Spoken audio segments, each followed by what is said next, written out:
All right. Good morning, everyone. I'd like to dedicate today's event to two of Massachusetts' own children that were killed by the childhood vaccines, Elias Tembenis and Cecilia Cotton-Setti. This is for you. You are not forgotten. So thank you all for being here today at the Faces of Vaccine Injury, Massachusetts. Vaccine injury is very real. It's not rare, as we're so often told, and it takes many forms. Today, you'll hear the personal stories of Massachusetts residents whose lives have been forever changed, not only by physical injuries from the COVID shots, but also the crushing impact of mandates and overreaching public health policies. People who chose not to take the shot lost their jobs, careers, retirement accounts, and access to education. My name is Julie Boris. I am one of the founders of Health Rights Mass Advocacy. We believe every person has the fundamental right to make their own health decisions for themselves and their families, free from coercion. My own story begins when my child was injured by a routine childhood vaccine. I didn't have all the information.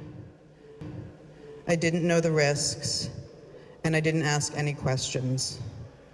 Because I assumed, like so many of us do, that everybody does it, so it must be safe, right? To be honest, I didn't really think about it. What still makes me angry today is that no one told me the truth. If they had, I might have looked more carefully, I might have delayed, spaced them out, or even skipped them entirely. But at the very least, as a mother who would do anything to protect her child, I would have made the choice I believe was best for my unique child. So that's why we're here today, to tell the side of the vaccine story the media ignores and censors. I want to take a moment to thank our sponsors today, Senator Peter Durant, who will be here later, Representative Justin Thurber, and Representative John Gasky.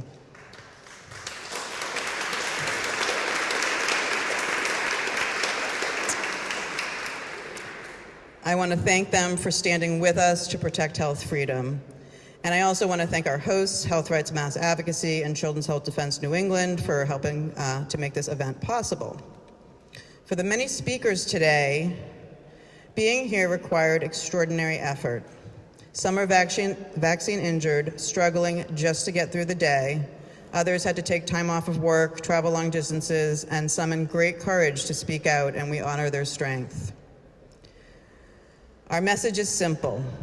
Public health policies meant to help are in fact hurting people, and it's time to course correct. Our asks today are threefold: for the Massachusetts Department of Public Health to listen to these voices and immediately end COVID and flu shot requirements for healthcare workers and for students who must complete hospital clinicals in order to graduate. Vaccination must be voluntary, not a condition of keeping your job or earning your degree. Our second ask is for the Massachusetts Department of Public Health to withdraw its recent recommendation of COVID shots for babies aged 6 months to 23 months and pregnant women. The evidence you'll hear today makes it clear that it's time to change course before more people, more babies, are harmed. And our third ask is for the legislature to pass laws that will place checks on the governor's public health emergency powers. These powers are far too broad and were severely abused during COVID. There's two bills, Bill S. 1227 and H. 2011, an act relative to bodily autonomy and family integrity, sponsored by Senator Patrick O'Connor and Rep. Justin Thurber, who you'll hear from in a moment. These bills protect the fundamental right of the people of Massachusetts to make their own health decisions for themselves and their families, free from coercion, even during a public health emergency. And an Act S. 539H2431, an act prohibiting the requirement of a COVID-19 vaccine, an mRNA vaccine, or any other gene-altering procedure. This bill ensures that the Massachusetts residents have a genuine choice to accept or reject the COVID-19 vaccine, mRNA vaccines, or other potential gene-altering procedures without coercion. Because here's the truth. What we are seeing with our own eyes does not match the official data or the narrative being pushed by so-called experts. And I would like to close with one of my favorite sayings. The truth is like a lion. You don't have to defend it. Let it loose, it will defend itself. Today, we are letting the truth loose. And with that, I would like to introduce our first speaker, State Representative Justin Thurber.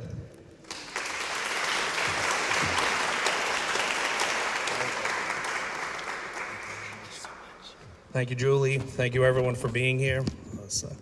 When I was asked to participate in this event, it's called, Faces of Vaccine Injury, and I am not vaccine injured. So I thought long and hard about what I would talk about. They said maybe just talk about what happened to you, and I will, but I'm also going to give you a little bit more of what happened to me that a lot of people don't know the story. So obviously 4 years ago, we were in the throes of COVID, and I had a lot of time on my hands. I like to find things out, do some research. I apologize, it just keeps falling. I like to do some research or whatever, and I'd share it, right? Like most of my friends on Facebook. Obviously, I think a lot of people were there. Some would take offense to it. You're trying to kill people and kill kids. And I'm like, no, I'm just trying to get information out. Always trying to be respectful. And I think a lot of my friends knew that's all I was trying to do. And they would fight for me, right? They would say, listen, Justin is, just putting information out there that you might not see to make a more informed decision. About 4 years ago, a little bit more than 4 years ago, after the vaccine came out, there was an Instagram post, and some of you might be familiar with it, some of you might not be, that actually gained a lot of traction and actually stayed up and wasn't censored for a long time. And what it was women who were having menstrual problems after getting the shot. I thought that was pretty serious. I think there was like 40, 50,000 people that had posts about their experience. So I said, hey, listen, I don't really want to get into this, but I'm going to put on my Facebook, again, just a piece of information for people to have to make an informed decision. And what typically happened, I had a bunch of people that came out and said, how dare you do that? You're spreading misinformation. People are going to die. And at the same time, in my Messenger and Facebook, I had 8 of my friends who reached out to me because either their daughter, themselves, or their grandmother, who was obviously through menopause, has started bleeding again. I was thinking about this as I was just thinking about what to talk about, and even at that time, I just couldn't understand why these people who were going through this wouldn't sit there and go on that Facebook post and say, listen, Justin's not wrong. I am going through this. We had mutual friends that knew both of us that wouldn't stand up and say, I am suffering from this. My daughter is suffering from this. My grandmother is suffering from this. We're not saying get rid of these shots. What we're saying is there's something going on, and maybe can we make an informed decision or look at this? Now, fast forward a couple months later, I got a lot of shots in the military. A lot of people like to call people like me anti-vax. I'm not anti-vax. I have more vaccines than probably most people in this building. 29 years in the military will do that to you. I got a little more time. I got John Gatsky's time. I'm on a time clock. And I knew I wasn't gonna get this. I was kind of wanted to finish my 33 years. I did 29 years. And I said, I'm not getting the shot, and they forced me to retire. A month later, my wife was put on unpaid leave, and a couple months later was fired. One of only 3 teachers fired in all of Rhode Island for not getting the shot. For 2 months, we sat there, didn't know what to do. One of our oldest child was gonna start college. Do we sell the house? Do we move? I sat there and thought a lot about it. I said, listen, I dedicated 29 years of my life fighting for this country, for people to make their own decisions, to have their voices be heard, to not be censored, to make medical decisions that are right for them. And to me, I didn't know really what else I could do. I felt like we were losing ourselves as a nation, and I didn't know if this was the same country I was defending. So a buddy of mine that also got fired from the military reached out to me and said, hey, will you run for office? It's a tough decision. No money, don't know what your job prospects are. Your oldest gonna start college soon. It would have been easy to sell my house, move to Virginia where she was gonna go to college, have a nicer house, and not have to worry about this. But that's not me. I'm a fighter. And I want to convey something else to everyone here that's going to talk today, because here's one of the things, like, yeah, you can say Justin's a success story. 4 years later, he's a state rep speaking in front of you. That took a lot of work. It still takes a lot of work, but your voice matters. My voice does not matter more than anyone here's voice matters. And I will tell you, I understand there's a lot of times that the people in here have gone through things. You've had tough days. No one's listening to me. No one understands. You want people to hear you. So thank you for coming here to let people hear you, because what I hope happens is I hope more people start realizing that there's other people out there that are suffering just like you. Just like my friends who couldn't speak up, and I wish they did, I hope that you speak up so we can have the important discussion that should have happened before. So thank you everyone for being here. Thank you for doing this, and I appreciate your time.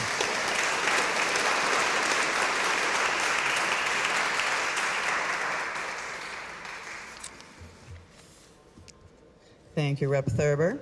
Unfortunately, Representative Gasky could not be here today. And I also want to mention, we had about 4 more people coming to share their stories of vaccine injury. One of them's in the hospital. The other one texted me this morning. She's like, there's no way I can do it. I don't feel well. And that is actually what's keeping people with vaccine injury from coming to the State House. They're too sick to come. That's sad. Okay. Before we hear the personal stories, it's really important to note that what many of us are seeing with our own eyes and what patients and even doctors and healthcare workers are reporting does not match the official narrative or the data being pushed by so-called experts. To shed light on this gap, we're inviting 3 independent experts to share what they've uncovered in their own research findings that are not reaching the public or policymakers. And we're going to hear from 3 speakers, and since we did lose a few of our vaccine injury stories, we're going to add a 5-minute Q&A for the experts. For anyone that wants to ask questions, if it wants to come from the lawmakers or the press or anyone in the room, you can ask. We're going to give 5 minutes for Q&A. So our first speaker is John Bowden Sr.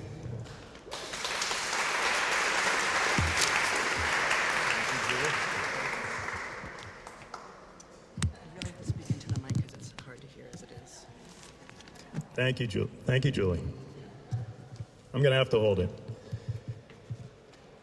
I think it was, 2 years ago or three years ago? I don't know when the last time I spoke here was. I was standing at this very podium in this very room. I wrote my book. Yeah, Bonnie's holding up the book. So I wrote my book in 2 years ago, and I started selling it a year ago. And I'm going to talk about, in a minute, chapters 1 and 2. But a lot has happened since then. I'll bend over. Look like I'm teaching law school or something.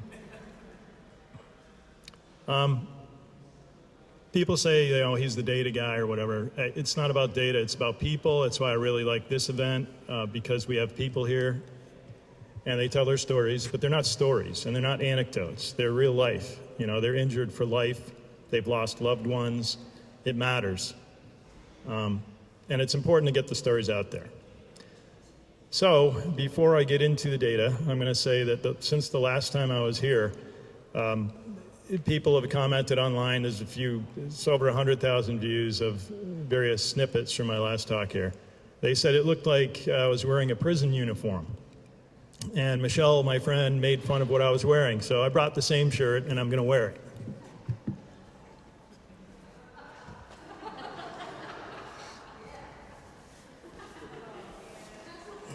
All right, I love my rugby shirts. They're cotton, they feel good, but here's the difference between then and now. Let's just take pulmonary embolism deaths. There's another 300 people dead from the vaccines in Massachusetts alone since the last time I talked, and that means over 700 excess pulmonary embolism deaths from the vaccine in Massachusetts. And if anybody wants to challenge me from the government, will be happy to show them all the data. And I have the data. I have all the death records from Massachusetts from 2015 through 2024. It's over 500,000. I don't know, it's probably over 600,000 by now. It's one of the biggest studies ever done. And I can tell you the excess by cause of death.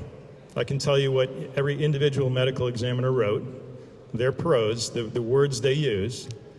And so Trevor's here. He's going to speak. We just talked a little bit before this. His wife died from a pulmonary embolism 6 weeks after the Moderna vaccine.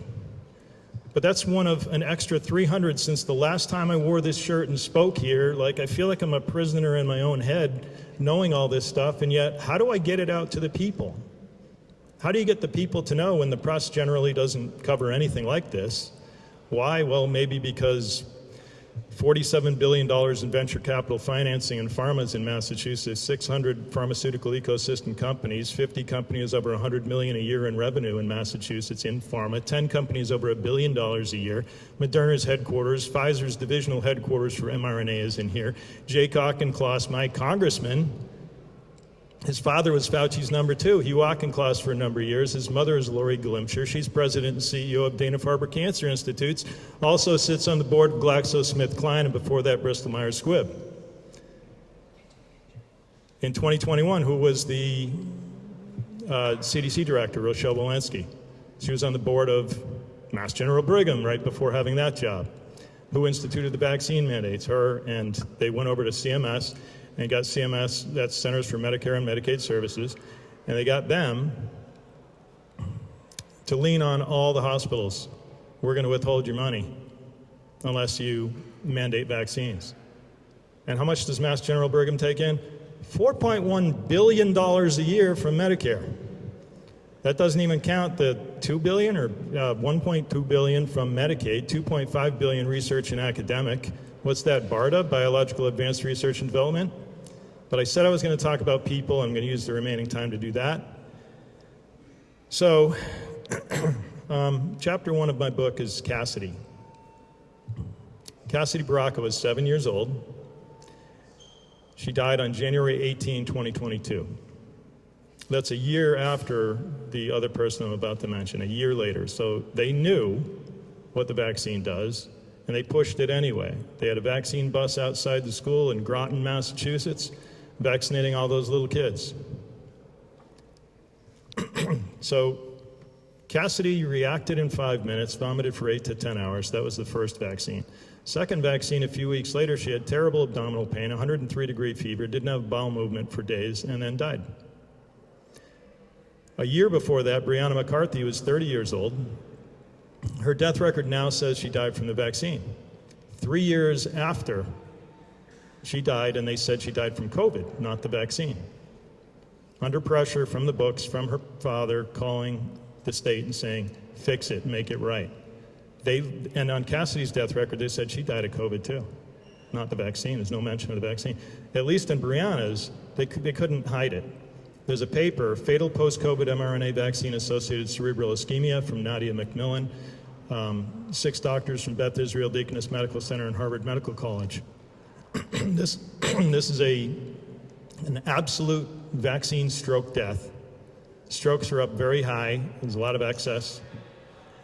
And I hope people realize these are real people. Trevor's wife, and then the extra, I think since I was here, 3,000 excess since I was here, dead from the vaccine in Massachusetts. That's over 7,000 people from the vaccine. Thank you very much.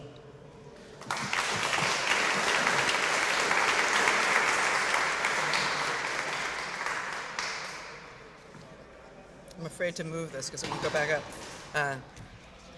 Next up, we have Kevin McKernan. Thank you, John.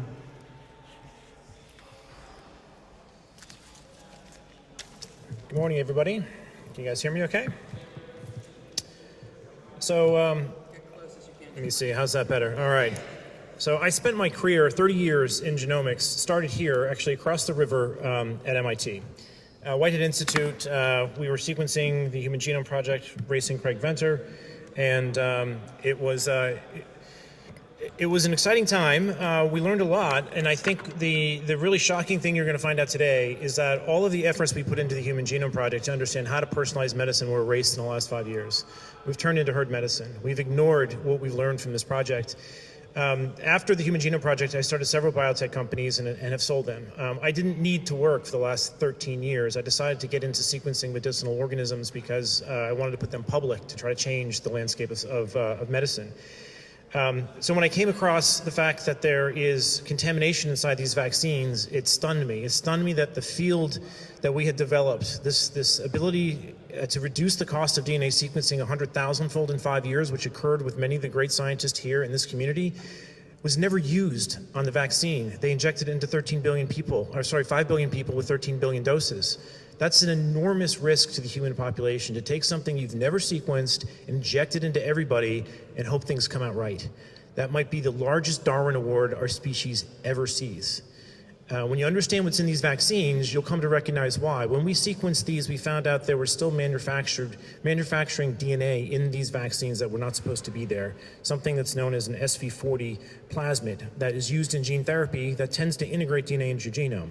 This is particularly in the Pfizer vaccine. It's not in Moderna, but both vaccines are showing excess DNA that is well over the regulatory limits. And in addition to this, it's in a compartment, a lipid nanoparticle that makes it 100 times more toxic. It gets into your cells and triggers carcinogenic pathways. So this is a major oversight, and the FDA has known about this for 2 years. It's only recently have they taken some notice because our paper got finally peer-reviewed and published and been replicated about 10 other times. But now that we know that this DNA is contaminating these things, we're starting to see it get put into the congressional record with Senator Ron Johnson. We're seeing it get brought up to the ACIP committees now. They're taking this very, very seriously, but it's too late. We missed. For you to understand the scale of this miss, the sequencers that we were building back in the Genome Project era, we had built one known as a solid sequencer, it's about 3 times the size of this podium, cost $500,000, but could sequence human genomes for maybe $3,000. The sequencers we had available to us when we built these vaccines, it's right here, $1,000. $90 is all you needed to QC a lot to find this problem, and they completely missed. Why did they miss? They missed because they have absolutely zero liability. They do not care about quality. They never will. So until you put liability onto these vaccines, they're going to have an avenue to inject your children with poison for the rest of eternity and have no accountability for this. All right, this is absolutely manufacturing slop gone off the rails. This is something that absolutely needs to be addressed. The remaining time, I want to point you to Japan. Okay, Japan has gotten the most of these vaccines. 80% of them are vaccinated. 13% of the country has gotten 7 vaccines. They are at a stage now where the excess mortality in Japan, directly coincident with the vaccination program, is now greater than the tsunami in Hiroshima combined. The actual lifespan of Japan has decayed 5 years since this program has been into place. It's a demographic disaster. Their birth rate's less than 2.1 now. They will never recover from this. This is going to happen in many other countries that aren't allowed to speak about this. So we have to get very vocal and very loud about the manufacturing slop and particularly the mandates. You cannot be mandating liability-free experimental injections into other people. I don't care if it's a medical exemption. I don't care if it's a religious exemption. The answer is you can be exempt because it's your God-given right to not allow other people to shove toxins into your facility or into your body. So this is something that needs to change, all right? We cannot have an avenue where the government and pharmaceutical companies can collude to inject you with things that are never been quality checked. Quality checking as small as a USB drive is all that was required to avoid this, and it was skipped. And it was skipped because of mandates, because of liability waivers, because people are afraid of a cold. They want to inject their neighbors' babies with stuff. This is sheep-like behavior. It's unconstitutional, and it has to end. Thank you.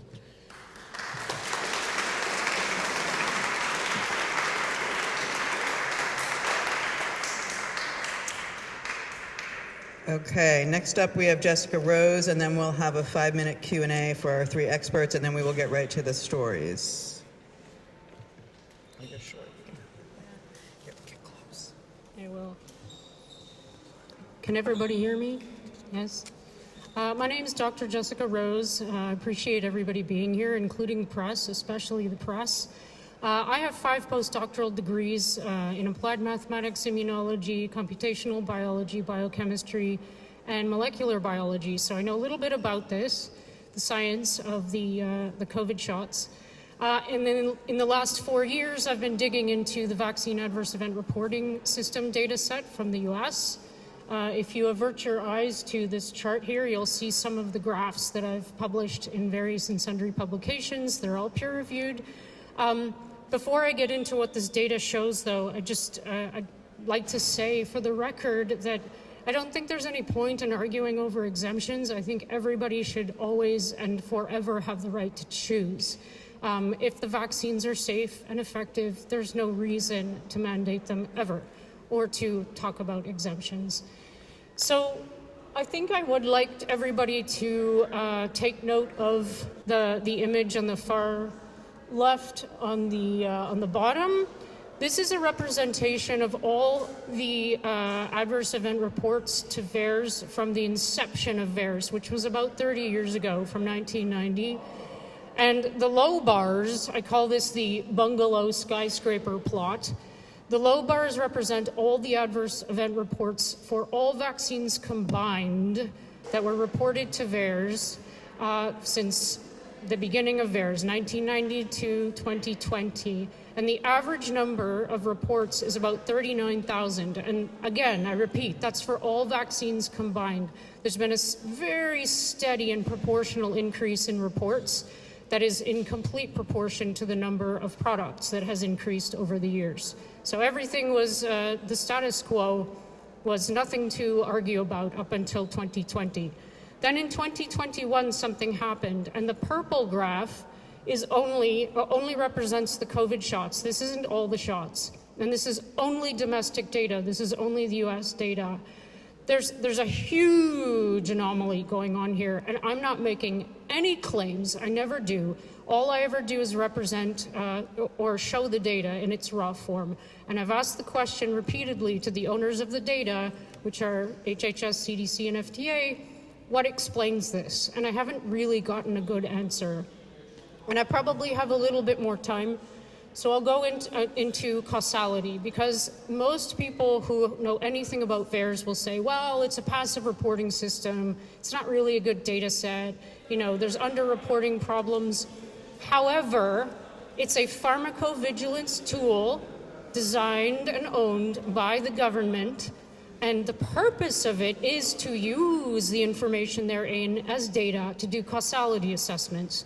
There are 10 criteria you need to satisfy, called the Bradford Hill criterion, and if you satisfy 6 out of 10, you probably have, they call it a very likely causative effect.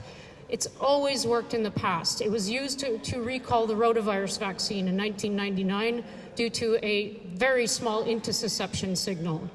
So I've done these causality assessments myself. I do all this voluntarily because I see that there's a problem, and I'm a data analyst as well, so it's fun for me. The findings aren't fun, though. So what you see on the two gray plots, these represent a temporal association between the injection date and the onset date. And those are on the right-hand, these are all sudden events. And the one on the right represents sudden death. So these are rare, okay? They're not often reported to VAERS. There's a huge cluster of these, first of all, and I don't think you can see it, but it says that 74.5% of all the reports of sudden death in VAERS in the COVID shot context happened within 7 days. That indicates a temporal relationship.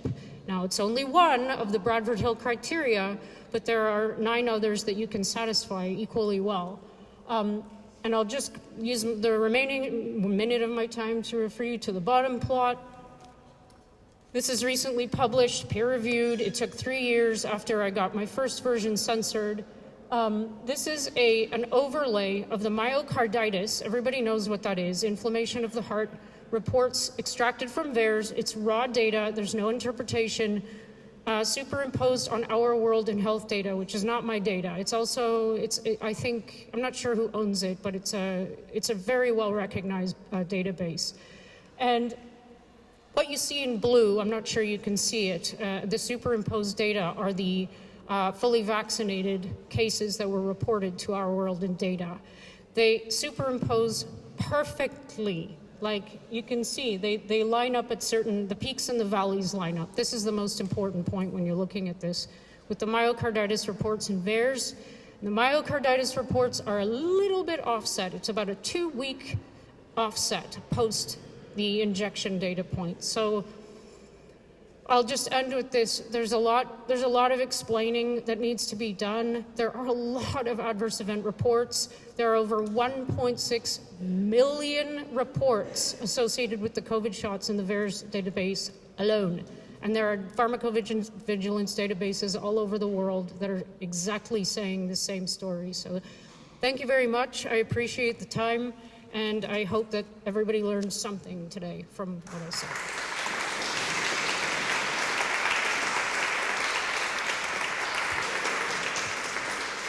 We're going to hear from our first speaker. We have Mary Gammons.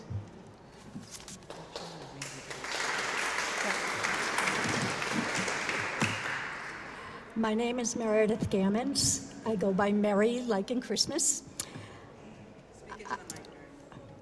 Okay. I am a retired RN with a background in public health, OB, and pediatrics. I was also a very active, healthy senior until March 30th, 2021. I still have no scripts. I, at that time, took my second Moderna COVID shot. Within 12 hours, I awoke from my sleep. My body was on fire, tingling, burning, severe pain that started in my feet and spread throughout my body to my scalp and down to my fingertips and down my spine. It was like an alien experience. I was like, what the heck is going on? I screamed at my husband, go get a kitchen knife and slice open my legs. They're going to explode. I was bedridden for 5 days, unable to walk. It is now 1,637 days later, and I continue to fight all my neurological system issues. I also have many high out-of-pocket costs because none of it is covered, because there is no code for anybody to bill for a COVID vaccine injury. We know how research around the world, as you've heard from John and Kevin and Jessica. We know that 17 million plus have died around the world, and many, many more just in the States, hundreds of thousands of us. Cardiac, vascular, immune system, neurological, fertility, menopausal, stillbirths, miscarriages, menstrual cycles, gene mutations, turbo cancers, and of course, many deaths. All are in excess, as John has proven. We know every batch was not the same and highly contaminated. You just heard it. We've all been poisoned. My husband was also healthy. He now, as of last November, has a mutated, acquired gene mutation. It is not genetic. He has a very high platelet count, which also causes bleeding issues. So we go between clotting and bleeding. I also have a 46-year-old son who has passed out routinely, broken facial bones. He has POTS, and he just at 46 had his first ablation for cardiac issues. I have one son who never took a vaccine, one I should say. He did take one. He's a teacher. And the other one happens to be a doctor who thought they were wonderful. I have 16 double column pages of a notebook that I organized of family and friends who died, who were injured from 21 on. I cannot keep up. It's not over yet. We all know someone. We know now that big pharma, government, media, and the medical world colluded and denied us care, informed consent, and the rights to our own body. What happened to do no harm? Where is the medical community? What happened to our bodies ourselves in Massachusetts? It was published here years ago. Doctors who saw patients acknowledged maybe to the patient that they might be vaccine injured but couldn't say it out loud and were silenced. But yet they still collected and pushed the boosters. Why are they not researching all of us injured? Some of it is coming out now, thank God. It was a lonely and frightening and isolating, trying time, trying to figure out what is going on with my body. No mandates, ever again. We know our medical history and our bodies and work with our own physicians that we trust, and that's pretty much gone. The data is being shared daily. Thank God we have more coming out. Please recognize what has occurred, I say to doctors and legislators and everybody in the community. In closing, I'd like to say the words from Charlie Kirk. Freedom in this country, family, and faith are our top 3 priorities. We are asking for all 3. Thank you, Health Rights Mass.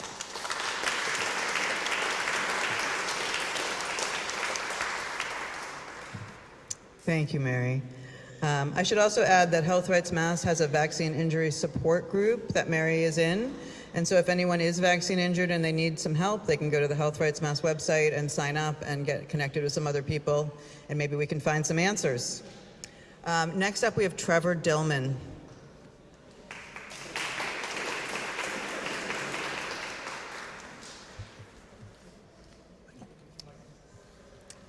Thank you, everybody. As John already mentioned, my wife passed away suddenly and tragically April 4th, 2021. Not a day that I'm going to forget. It was sudden. It was about 6 weeks after she took the COVID vaccine, and we never really got any answers about it. Although she was, according to her, instructed to get the vaccine in order to continue her job, she was somebody who passionately and enthusiastically went out and sought the vaccine. She viewed that as a calling and a way to help people. That's just who she was. She was a giver, somebody who loved to help. And she unfortunately gave her life to do that. It was a devastating day. It was in the middle of the night. We really had no warning before it happened. I was awoken in the middle of the night. Discovered her outside her bedroom, heard a noise, which I thought at the time she was choking. But what it turned out to be later, which although I had heard the noise before, was the death rattle. Didn't occur to me that would be happening. Called 911, ambulance was on the way, worked to keep her awake. She died shortly after in the hospital. Her heart stopped. Pulmonary embolism. The moment that the doctor walked in and told me that at this point she hadn't been conscious long enough, or she'd been not conscious long enough that even if they were to revive her, there probably wouldn't be much left. Hard to describe what that feels like, especially having, again, really no warning and it being very sudden. I didn't know it at the time, but the moment that she did pass, I was holding her hand, so I had that, and I did see the light leave her eyes. It was a brutal day, and threw my life into chaos. I've since then been working to give in her stead, and I want to say that I commend everybody who has the courage to come out today and share their stories and do what you're doing. I'd love to get some answers, so let's get those. Thank you.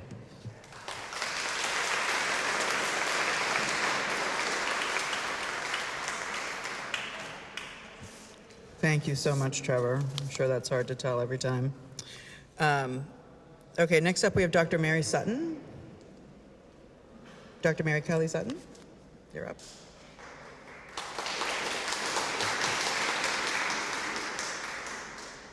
I'm Dr. Mary Kelly Sutton, and 10 years ago I was working in California. I've practiced family medicine for about 50 years, and 10 years ago in California, the only thing that would stop a child entering school from having to take all vaccines was having a doctor's written medical exemption. I want to tell you one of the stories that I heard. A mother told me that her older son at age 12 received a Tdap routinely, developed kidney disease, and died. It was autoimmune lupus nephritis. Now she was being required to vaccinate a younger child, and she asked me to give that child exemption from vaccines. I knew that the ACIP recommendations did not say anything about exempting in general, but also did not find a contraindication to vaccinating was that a sibling or a close family member had died from a vaccine. I also knew that vaccines were not studied to understand why adverse reactions happened. So I couldn't, in good conscience, say, we can understand why this happened to your older son, and we can test the younger son and see if he too is vulnerable. I couldn't let her face this threat of second loss, and I gave the vaccine exemption. I've heard numerous stories like that, and I've written numerous exemptions. I lost my medical license when California investigated me, even though I was writing exemptions in precise conformity with the letter of the law. So I have no career. I spent my retirement on attorney's fees.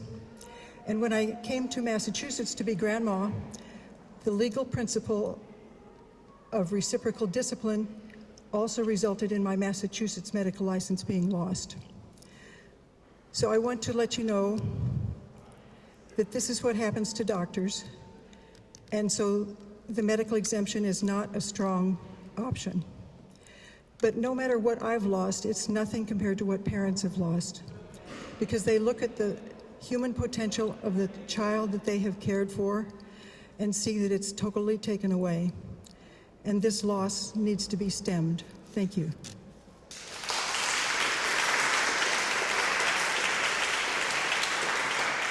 Next speaker is Carol Mitchell. Thank you for coming. I know it was a challenge for you to get here today. Good morning. My name is Caroline Mitchell. I had done what most moms try to do, stay home, raise your family, and then attempt work when it gets appropriate. My youngest child has autism, so I stayed home for 14 years. I returned to work February 2020 to an investment firm.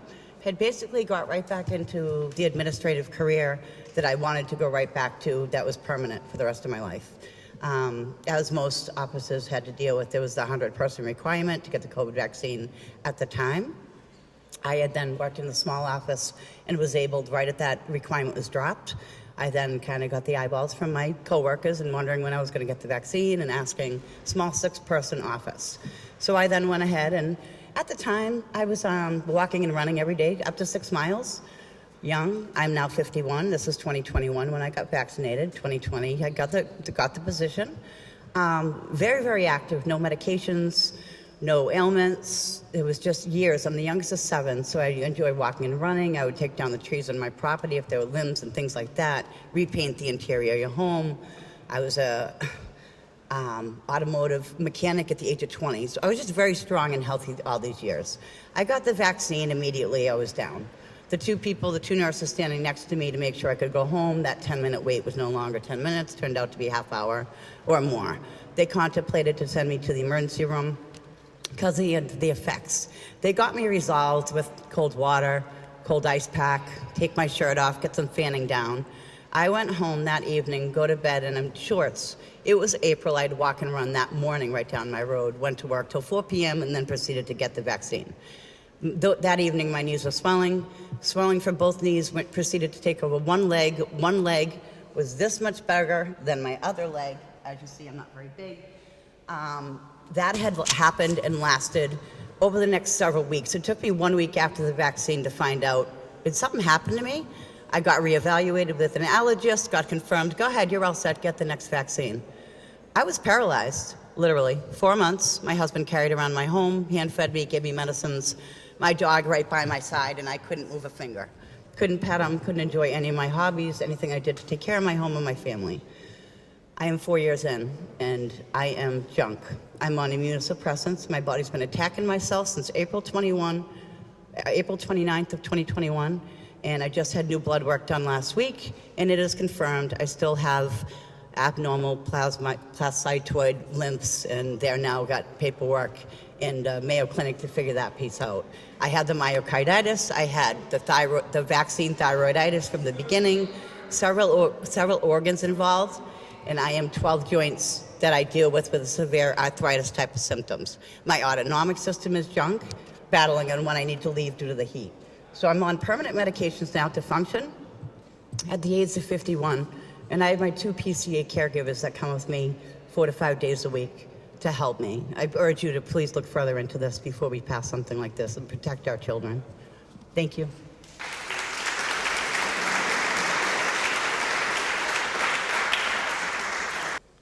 And our next speaker is Kenzie Rhodes. Thank you so much, Teresa.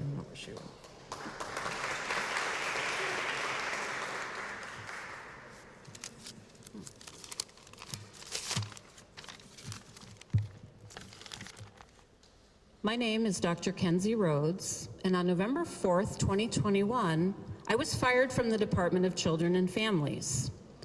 I came to state service at entry level in 2007, taking a 33% pay cut from my private management sector job. And after 7 years, I became the chief financial officer of a state hospital, a job that required vaccines. At that time, I didn't think anything of it. Safe and effective. So I took 6 shots all at once, and I promptly lost my short-term memory, and I developed severe brain fog. In the new job, no one knew me, and so they didn't know that I had always had a photographic memory. They thought it was a cute quirk. I would hide in my office and stare at the wall while the fog swirled through in total confusion. But my family knew that there was something very wrong, and they intervened. And I began working with naturopathic treatments to heal. I never regained my photographic memory, but with great expense and a great deal of hard work, I did heal. But I would never again trust doctors, and under no circumstances would I ever take another injection. I was promoted to regional manager with the Department of Children and Families, and then COVID hit. In June of 2021, I was horrified to learn that DCF had classified the experimental COVID shots as routine medical for children. That summer, the governor mandated the shots and required self-registration in an electronic database for all employees. At management meetings, our commissioner, Linda Spears, announced that all union CEOs had been told that there would be no bargaining, and that managers of our agency and managers across the board in the state agencies affected were warned. And so we were told that of the 4,000 employees of DCF, about 700 had filed for exemptions, and that none of them would be approved. Managers were told to convince nearly 20% of our workforce to comply. It became a nightmare of tracking individuals and reporting weekly who had given in. Meanwhile, EHS was constantly bombarding us with emails reminding us to get the shots and to register our private information in a database.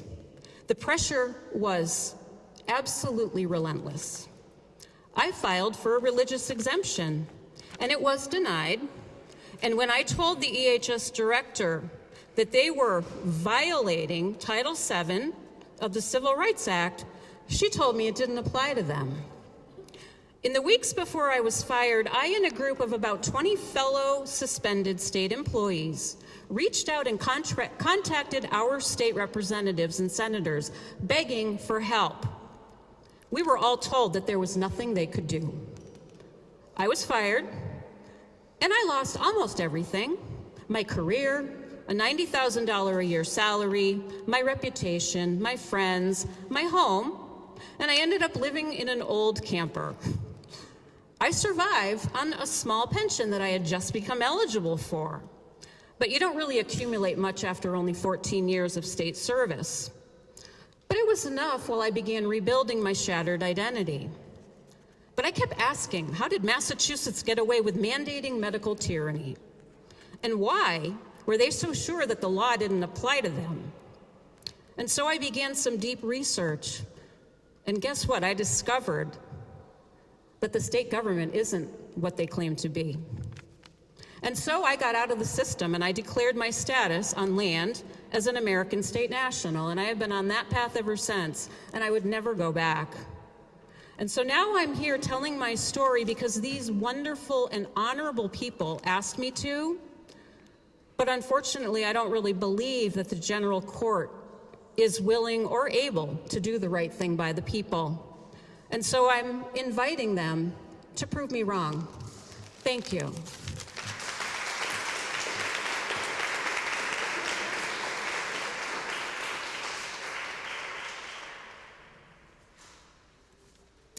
Thank you so much, Kenzie. Our next speaker is Mike Gallagher. I'm going to need to put that.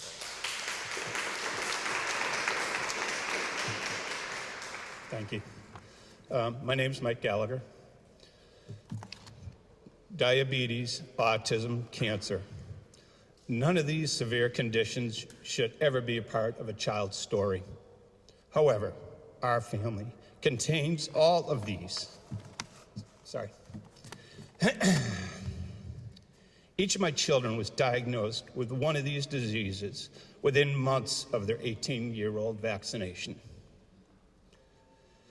As I look back at the decision to blindly trust the doctor's directive to vaccinate our children, without question, we realize that the decision caused our children and us years of pain and struggle that continue to this day. Our blind trust was backed by our naive assumption that the medical professionals and government agencies did their due diligence to ensure the absolute safety of vaccinations. We learned from our own in-depth research that this was false. Some of the things we endured were waking up at 2 a.m. to give our child an insulin shot at 18 months old, spending over a month in the hospital with a 22-month-old with chemotherapy, and dressing in nuclear protection suits to change her diapers.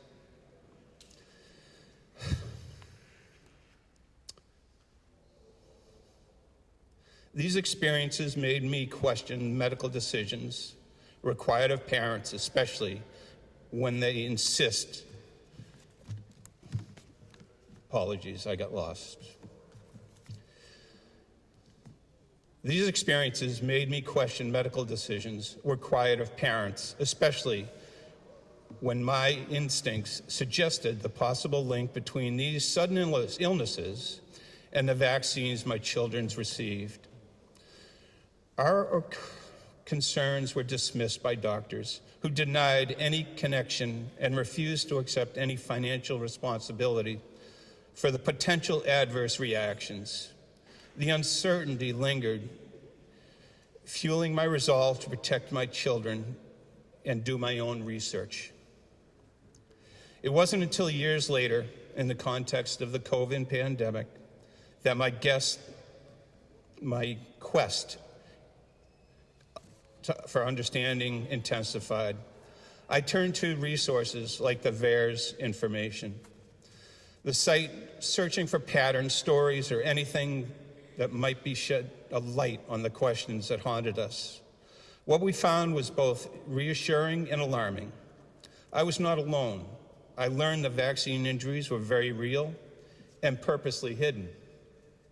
During the pandemic era, one of the first things I noticed was the absence of vaccine insert information at pharmacies and medical offices. No pharmacies could explain the lack of information within the package, yet they were still giving out shots freely. Doctors were not even engaged in the conversation. No readily accessible list of ingredients or possible side effects was anywhere. The absence alone raised questions. Why were there such a lack of transparency, with something so significant? Rather than illuminating issues to the public understanding, the current approach of the details, they restrict access to the knowledge. The strategy raised concerns about the lack of commitment to the people's right to be informed.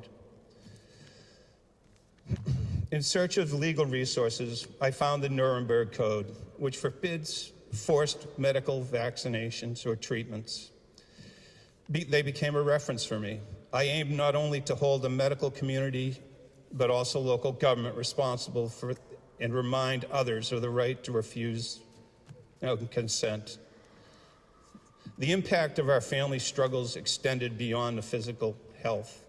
My wife lost her job at a school as a paraprofessional due to vaccine mandates, and our request for religious exemptions fell on deaf ears. They gave no explanation of why they were denying it. It was an arbitrary decision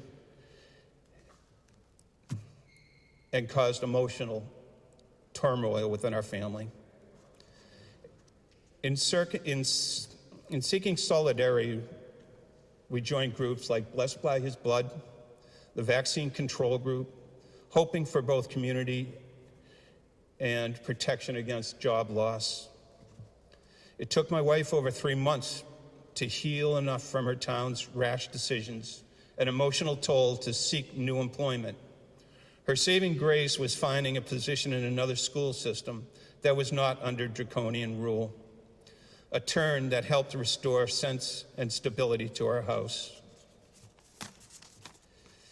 Through questioning and tension, I found good and as well as community support. Each other people searching for truth and shared hope for the voices who would eventually be heard and from those in power.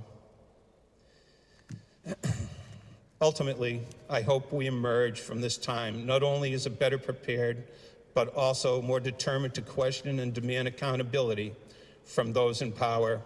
May our governments learn to truly listen, and may the citizens never relinquish the right to make informed decisions about their own bodies. Let me be vigilant, and let's all be vigilant, compassionate, and above all, afraid to ask questions that matter.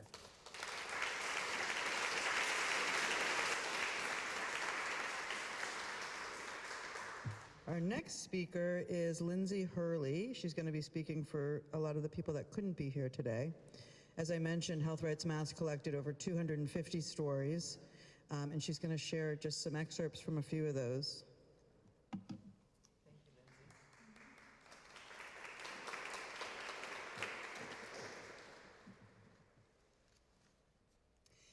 Today, I speak not only in my voice, but in the voices of those who could not be here. Their absence is not silence. It's the weight of injury, grief, and injustice. These are the faces of vaccine injury in Massachusetts, and today we carry just some of their stories into this room. Janet, age 21 from Boston, is a young woman whose mother speaks for her. She says, "My daughter was thriving until the shot. Now she lives in daily pain." Linda lost her husband. To keep his job, he was first in line to get the shot. Days later, he was gone. Kimberly lost her daughter, Alexis. She died 2 weeks after the vaccine. "My child is gone forever." Kay, 51, from Shrewsbury, speaks of her friend. "She was sick right away and dropped dead 7 days after her shot in the middle of CVS. Richard, age 58, from Taunton, was a brother and a son.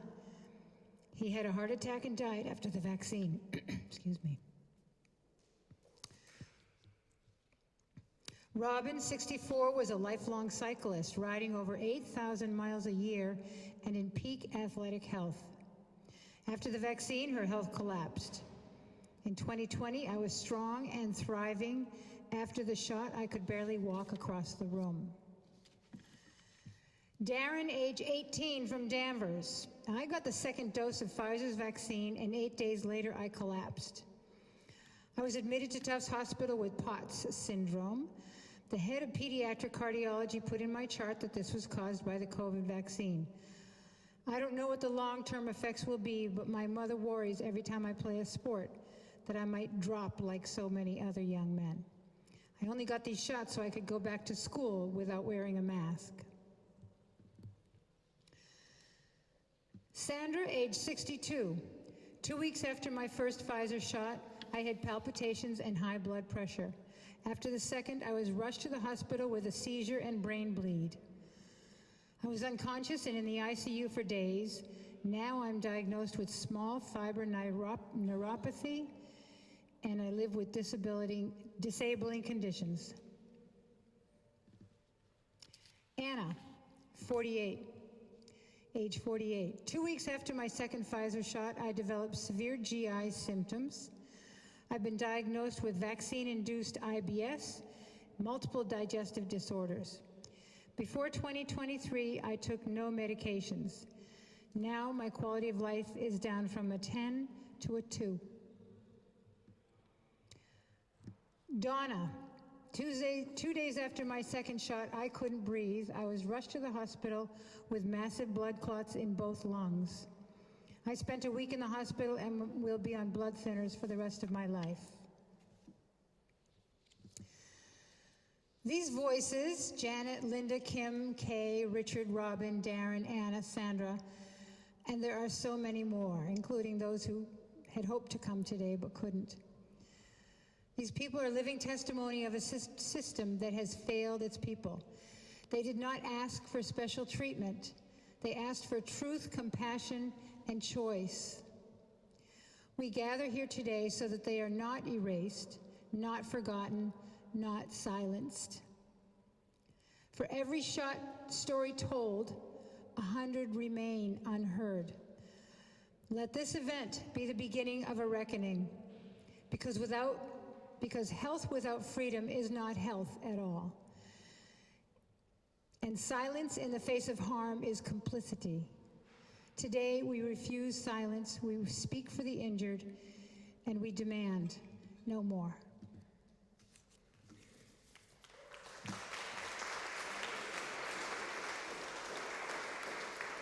Okay, next up we have Bridget Kearns from Children's Health Defense New England.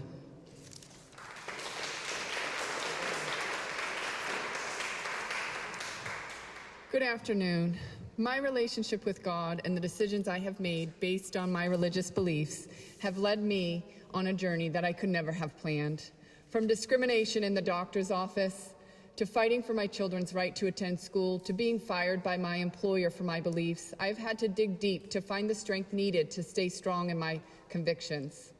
God has given me the courage to become the advocate and activist I am today, and I'm grateful to be here with you representing Children's Health Defense as a New England chapter leader. One of the biggest misconceptions I hear when people argue against the use of religious exemptions is that people who use them often cite science of vaccines in their statements, which they claim discredits the user's sincerity, and that the religious exemption is nothing more than a loophole.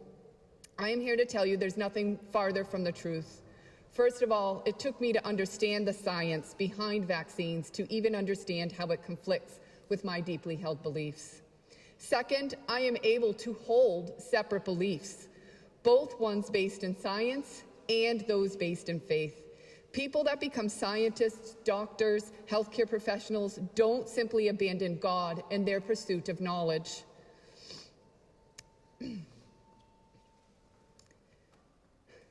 I can only imagine how challenging it must be when an individual's understanding of the science is different than that of what their religious beliefs compel them to do. Finally, when presented with human beings who experience harm from vaccines, it is morally wrong to look away or lie to yourself and others because it deprives them of the help they so desperately need. In my career, I saw patient after patient telling me that the reason they were suffering was due to a vaccine injury. I have taken care of people from birth to death and have seen vaccine injury in all age groups, from seizure disorders to Guillain-Barré to embolic strokes. And yes, I without a doubt believe that vaccines are a contributing factor to the development of autism and the rising chronic disease crisis in our children. Today, I am here to speak about the injured and the scientific evidence that demonstrates that vaccines simply do not live up to the tired lie that they are safe and effective. For the first time, we have enough voices within government agencies that are willing to examine the actual safety and efficacy of vaccines so that we can restore public trust in the healthcare system, uncover who is vulnerable to vaccine injuries, and find ways that can make vaccines safer or establish safer practices around vaccine administration for anyone who wants them. And above all else, we must make vaccines a choice for everyone rather than a mandate in order to participate in society. 2 weeks ago, the U.S. Senate's Permanent Subcommittee on Investigations convened a hearing on how the corruption of science has impacted public perception and policies regarding vaccines. In that hearing, the findings of an unpublished study conducted by doctors at Henry Ford hospitals were revealed. The rigorously designed study, titled The Impact of Childhood Vaccination on Short and Long-Term Chronic Health Outcomes in Children, examined health records of over 18,000 individuals. It exposed significant health disparities between vaccinated and unvaccinated children over a 10-year period. This adds to the growing body of evidence that questioning vaccine safety, aligning with findings from research by Dr. Paul Thomas and the books Vax, Unvax, Let the Science Speak by RFK Jr. and Brian Hooker. What were the bombshell findings? Vaccinated children exhibited 496% higher rates of autoimmune disease, 453% higher rates of neurodevelopmental disorders, 329 higher rates of asthma, 203% higher rates of atopic disease. After 10 years, 57% of vaccinated children had chronic illnesses compared to 17% of unvaccinated children. The data highlights critical concerns regarding the safety narrative. Further exposed in this hearing was the truth behind the vaccines have saved millions of lives by examining studies relied upon to support this. One particular study published by the WHO claims that an analysis reveals that 154 million lives have been saved by vaccines. This reflects the pinnacle of vaccine science corruption because it is a modeling study that is based on guesswork and assumptions. It is an unbounded estimate that does not factor in the harms up to including death caused by vaccines. Despite all sides acknowledging that vaccines can and do cause harm, we continue to ignore, dismiss, and refuse to study how much harm. The only way one could possibly calculate the number of lives saved by vaccines would be to also take into account the number of lives harmed and lost to determine the net benefit, or is it risk? In ignoring the human lives injured by vaccines, we do not just protect the vaccine program, the medical industry, and the people profiting from vaccines. We fail to study what are the possible underlying reasons that some people experience harm. Who are the vulnerable subpopulation that are at greater risk from injury? How do doctors determine when a condition is caused by a vaccine? Where are the proper diagnosis codes to identify, bill, and collect data? How do you properly treat an injury after it has occurred if we can't even admit that is what is happening in the first place? And where are the emotional, financial, and physical support systems in place for individuals and their families whose health, livelihood, social relationships, and future potential is destroyed by vaccine harm? The biggest injustice of all the harm caused by vaccines is the absolute dismissal and disdain by society and government for people who trusted that they were doing the right thing by taking a vaccine only to have their lives destroyed. It is beyond the pale. There is simply no moral argument that individuals should take risk of harm to themselves or their children in some virtuous civic duty to protect others, especially when the product itself, the ever-growing schedule, and the growing burden of toxicants injected into our bodies is so fatally flawed. Our children are not human shields whose health is sacrificed for the theoretical gain or the illusion of some benefit to society. If we don't have sovereignty over our own bodies, then we are not a free people.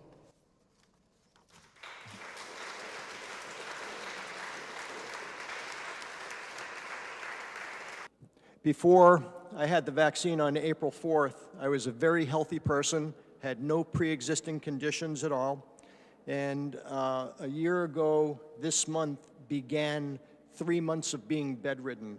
Last May, June, and July, I was completely incapacitated, could not move, and could not eat either. During that time frame, I lost 25 pounds. As I said, I became injured on April 4th, 2022, and it was my second booster or fourth Moderna shot which did me in. And obviously, based on having 4 of those vaccines, I am not opposed to vaccines at all. I've had flu vaccine year over year, the zoster vaccine, all of them with informed consent, so I knew exactly what I was getting into. And I had studied the technology of the mRNA, and I thought, wrongly, thought it was safe. There were multiple times during this past year that I thought I was dying. In May and June last year, I could not move my body, could not move my limbs, could not eat, and I thought I was dying. And there was a couple times during that time frame that I wish I had died. Just had a hard time existing. I've been diagnosed with POTS, which is a dysautonomia type of situation where my body can't control its autonomic functions. I have peripheral neuropathy. I also have developed a heart issue, which is, they call it bigeminy heart, where I have a very erratic heartbeat. And I've developed tinnitus, which, as I'm speaking right now, my ears are ringing so loud I can barely hear myself talking.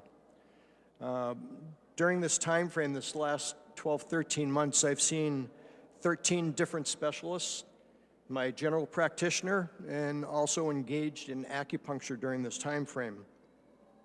It's been terribly difficult trying to get any diagnosis, as most of the doctors either gaslit me or they had no idea what they were looking at and had no tools to diagnose what was going on other than just the standard blood tests and other things that were going on. Some of the symptoms that I started getting 10 days after that second booster, I felt like my skin was crawling off my body, complete loss of appetite, had arm and leg weakness where I could not move or lift my arms, extreme fatigue such that that caused me to be bedridden. I couldn't even get out of bed for months on end, had very bad insomnia, an anxiety level that was sky high, and I'm not the type of person that gets anxious. I was telling Bonnie on the way in, I'm probably one of the most upbeat people that I know. Glass is always 3/4 filled, let alone halfway. And between that anxiety and impending feeling of doom, I don't know if anybody's ever had that sensation before, but it is just terrible. If I had had a weapon, memory and cognitive issues, which to this day still persist. I have forgotten how to spell very simple words.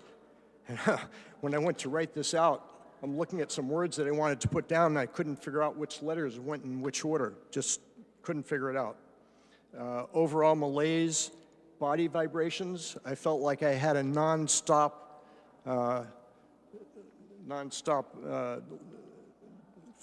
one of those magic fingers things going on. Anyway, I did my part.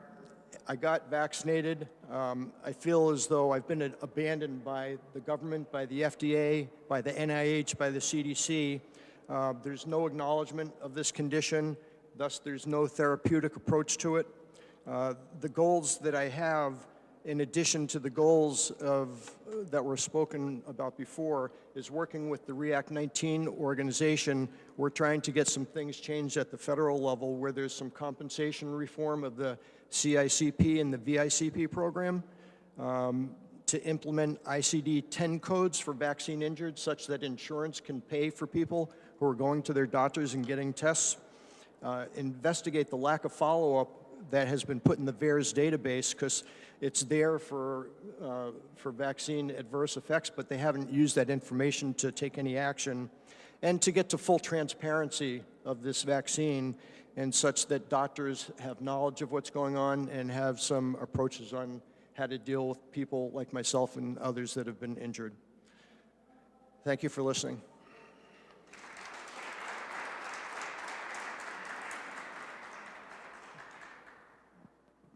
Can you hear me? Okay. Hi, everyone. My name is Meredith, or Mary, as I go by, as in Christmas. I'm a 77-year-old Duxbury resident, retired registered nurse, and vaccine injured. I've spent a lot of time in public health, in pediatrics, and OB. It has been 2 years, 1 month, 20 days since I received my second Moderna COVID vaccine. I had a mild reaction to the first, which disappeared in 3 days, so I figured, okay, I'll go for the second, being coerced by husband and family. However, my second resulted in a severe reaction within 12 hours. I awoke at midnight, had had my shot at noon, with a severe, horrifying burning throughout my whole body, from my scalp to my toes. It was a total out-of-body experience, and that's the way I described it to my husband. I felt I wanted to send him downstairs, and I said, go get me a knife. My legs need to be cut open so that it'll explode, otherwise they're gonna explode. The severity lasted 5 days. I could not walk, could not stay awake. I had severe right-sided face, jaw tingling and burning, headaches, blurred vision, brain fog, body aches, nausea, and hot flashes. All of these continue to this day. Not as often, not as intense. My previous health was excellent. I take no prescriptions. I played pickleball, golf, cared for grandkids, cared for an elderly mother, and also walked 2 to 3 miles, 3 to 6 times a week. Other than arthritis, what can I say for my age? Many of the symptoms, poisoning, remain 2 years later with the same, as I said before, although we've added occasional heart palpitations, more hot flashes, microclots in my hands, which go cold and hot. And they move all over my body. One day it'll be nausea, 3 days later it'll be my legs, 4 days later it'll be a headache and fatigue, and of course fatigue. The doctors are clueless and basically useless unless you can find somebody who listens. Nothing shows up in testing. You have to do research yourself and try to find somebody. I've read and read and read. My husband also ended up with a blood clot after his third. His hematologist at Dana-Farber finally moved over to us after many tests and said, quietly, yes, it's the vaccine, when we asked. My son passed out at Gillette Stadium with no known reason, hit the floor cement steps on his way to the men's room, was unconscious and taken to the hospital, broke his jaw, broke his nose, stitches everywhere. I have a list of my own, 3 columns long. I am one person who knows all these people who have been affected by their vaccine. I questioned from the beginning the vaccine safety and the public health misinformation. I am not opposed to vaccines. My biggest regret is taking them. Thank you all for your courage to come forward. The devastating effects to some of you is beyond belief.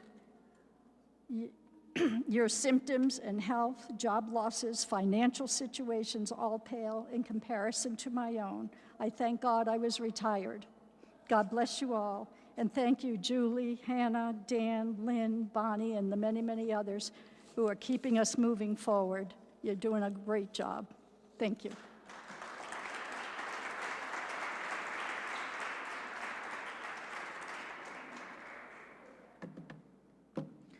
Hello, my name is Christina Rice, and this is my daughter Lily from Dedham, Mass. We were both injured by the COVID-19 vaccine. I received both of the now original Moderna monovalent series in the first round of March of 2021. After being told the vaccines were safe and effective and the persuasion of my doctor, I got the shots at 30 and 34 weeks while pregnant with her. I immediately reported decreased fetal movement, which I was told it was fine and it was in my head. The doctor eventually, after begging them to do so, they did an ultrasound where they found that Lily had stopped growing and was diagnosed with intrauterine growth restriction. If you're familiar with that, it's usually caused by preeclampsia, cord issues, or a placental issue, which has to be diagnosed after birth. My placenta was perfectly fine once I had delivered her prematurely at 35 weeks with our emergency C-section. A week where she then spent 19 days in the NICU with a CPAP for multiple days. With that was your traditional issues with being premature, where she's come over all of that.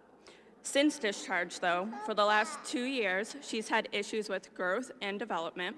She's 2 years old and the size of a 1-year-old. She is always in the constant state of ketosis, which they cannot explain at Boston Children's. Her liver has started showing signs of dysfunction, which has unexplained reasons recently. Additionally, Lily also received an autism diagnosis a month ago.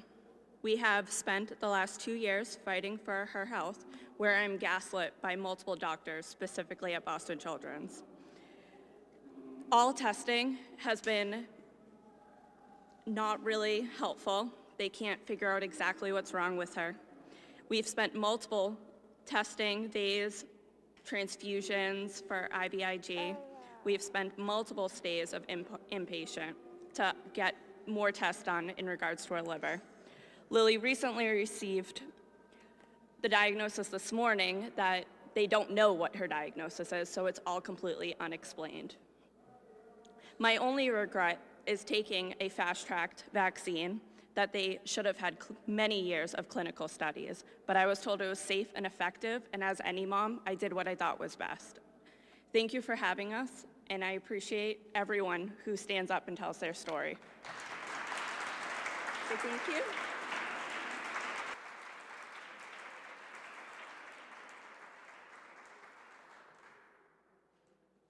Hello. My name doesn't matter. I'm here to talk for other people. And I was driving to the gym one time, and on the news it said a 7-year-old girl died from COVID. So that didn't happen. There's no way that happened. So I did a public records request. I have 500,000 unredacted death certificates from Massachusetts. Every cause of death, every person, all their names, their parents' names, where they're from, medical examiner's office number, everything. So that little girl, it said on her death certificate, complications of coronavirus 19 viral infection. That's the only thing it says in part 1. But there's a VAERS record of a 7-year-old girl from Massachusetts, one of only 4. Now, the girl, Cassidy Baraka, who died from Groton, Massachusetts, she died on January 18th, 2022. The VAERS record is of a 7-year-old girl from Massachusetts injected on January 13th. The VAERS record says, first injection, injected in 5 minutes, vomited for 8 to 10 hours thereafter. So they waited, and they gave her another injection. Severe abdominal pain, 103-degree fever, didn't have a bowel movement for 3 days. She was dead in 4.5 days. It's all facts. It's sworn to under oath in federal court, District of Massachusetts. So they wrote COVID on the death certificate, but I think we know what really killed her. Brianna McCarthy was a high school teacher in Methuen, Massachusetts. She was 30 years old, and she died from a stroke. Now, the VAERS report on Brianna, and I know it's her VAERS report because I talked to the nurse who wrote the VAERS report, it said that she had gone to the ER twice. They sent her home with migraines. The third time, her family brought her because she didn't recognize her sister. Then she had a seizure. She was paralyzed in half her body. The MRI showed brain lesions. She was brain dead within a couple days, and the family pulled the plug 2 weeks later. That was in 21, a year before Cassidy. Diane Dubois was 62. She died 2 weeks before Brianna was injected. She had a stroke, intracranial hemorrhage in the setting of thrombocytopenia, 11 days after vaccination. That's what it says on the death certificate. But when the death certificate goes to the CDC, they use an automatic parser. The vaccine as a cause of death did not get coded. There are ICD-10 codes, so it's not there as a cause, even though it's the root cause. I'll tell you a little bit more about Brianna in a moment. But 5 weeks after Brianna, Eden McDonald was 17 years old. This is all Massachusetts. Eden was 20 miles away from Brianna. Her date of death is June 11th. There's a VAERS report for a girl who was injected on May 23rd. She reacted almost right away with a bad headache. She went to her primary care physician twice that week, and when her headache resolved, she got her second injection. She died of a cerebral venous sinus thrombosis, a hemorrhagic stroke. Her head tried to push her brain down through her neck. Horrendously painful. And the interesting thing about a CVST, cerebral venous sinus thrombosis, and that's what Eden died from at 17 years old. And Diane, 2 weeks before Brianna, from intracranial hemorrhage in the setting of thrombocytopenia, is that the brief report written by 6 doctors from Harvard Medical College, Beth Israel Deaconess Hospital, it's called Fatal Post-COVID mRNA Vaccine-Associated Cerebral Ischemia. They're telling you in the title that the death of this girl was caused by the vaccine that caused a stroke. It's in the title. In fact, it's in every paragraph of that report. And one of the paragraphs states, but this isn't a CVST type of stroke, which is common. Well, they said there are several reports from these COVID-19 vaccines. So they know there are several reports of a CVST type of stroke. And that's what Eden died from 5 weeks later. And what's frequent, it says where thrombocytopenia is frequent. That's what Diane died from 2 weeks before Brianna. So the strokes that they say there are several reports and a number of reports, and it's frequent, it's 3 women in 3 months from Massachusetts who died from strokes. I don't want to leave out Amaya. She was only 12 years old. There's a friend in California who has a site, VAERSaware.com. I told him, send me what you got from Massachusetts, because there's only so much time I have analyzing the databases. He sent me one in February 17th, the VAERS report came out of a girl who died in August. It took 6 months for the report to come out. The report is of a girl who died, it doesn't say she died. Yes, it does. August 29th is when she died in the report. I looked it up in the death certificate database. Sure enough, the girl died, 17 years old. How do I know it's the same girl? Because both the VAERS report and the death certificate state cerebellar, tonsillar, and bilateral uncal herniation. It's the only time I've ever seen that, and I've seen thousands and thousands of death certificates. It's the same girl. She was injected on August 3rd, so in the same month. And that's more than a year. That's 15 months after the 3 women I just told you about. So that's 4 strokes in 4 women in Massachusetts. I have hundreds of these, but there's only 3 minutes. So the vaccine has killed a lot of people. In fact, from the data, I'll just close with this, and I can stand behind this, and I'll swear to it in federal court. I already have.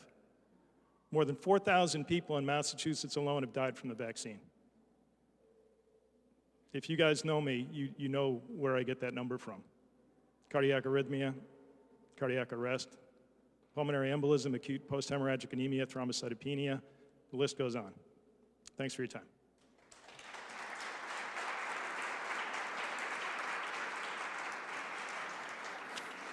Hi, my name is Jeff Weissel. I'm from Pepperell, Massachusetts. I contracted COVID-19 in December 2020 while doing hospice care at Summerhill Nursing Home in Peterborough, New Hampshire. A little more. My experience was as a mild flu lasting just a few days, with only my senses of smell and taste being affected ongoingly. Upon returning to work, I was asked if I really needed the vaccine, thinking I should have natural immunity. But I was told it would only last 3 months. And I've often wondered where that source of misinformation came from. I couldn't afford to stop working, so I got my Pfizer shots in February and March 2021, foolishly trusting the safe and effective narrative. 25 days after my second dose, on April Fool's Day, I woke to excruciating pain in my mid and low back, right hip, and right leg. Contractions were turning my muscles into what felt like steel cables and were pulling my bones so severely I had searing nerve pain. Without insurance, I went to urgent care and was treated with prednisone and Flexeril, which had no effect. I then developed a host of other symptoms: chronic tinnitus 24/7, severe acid reflux, a tachybrady heart condition, hearing loss, where I quite suddenly needed closed captioning on the television, memory loss, loss of visual acuity, skin issues, very low energy. I feel like I'm aging rapidly, and I suddenly have an increase in arthritic symptoms that were prior, they were absent. My taste and smell have not normalized, and I have what I call brain throb, when it feels like there are moments of sudden pressure in my skull that are pretty scary, and they make me feel like I may suffer a stroke. I eat literal handfuls of ibuprofen and used lidocaine patches to survive work, but I had to quit within 2 months. I had no income, so my ex-wife and my son generously took me in.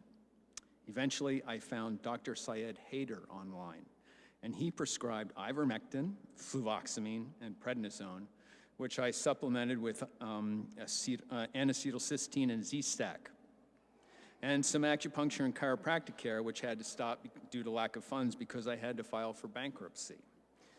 Those combined treatments brought my pain under control to the point where most days I can survive without over-the-counter painkillers, though not without pain. 2 years later, I am living with this host of symptoms, still unable to work. I've been forced to start my Social Security payments 7 years earlier than planned, reducing my monthly payments, costing me dearly, so I am unable as yet to move to my own place, and I had to apply for SNAP, both humiliating after a life of working. Without the kindness of my ex-wife and the love of my son and my dog, I am uncertain I would have survived to the present.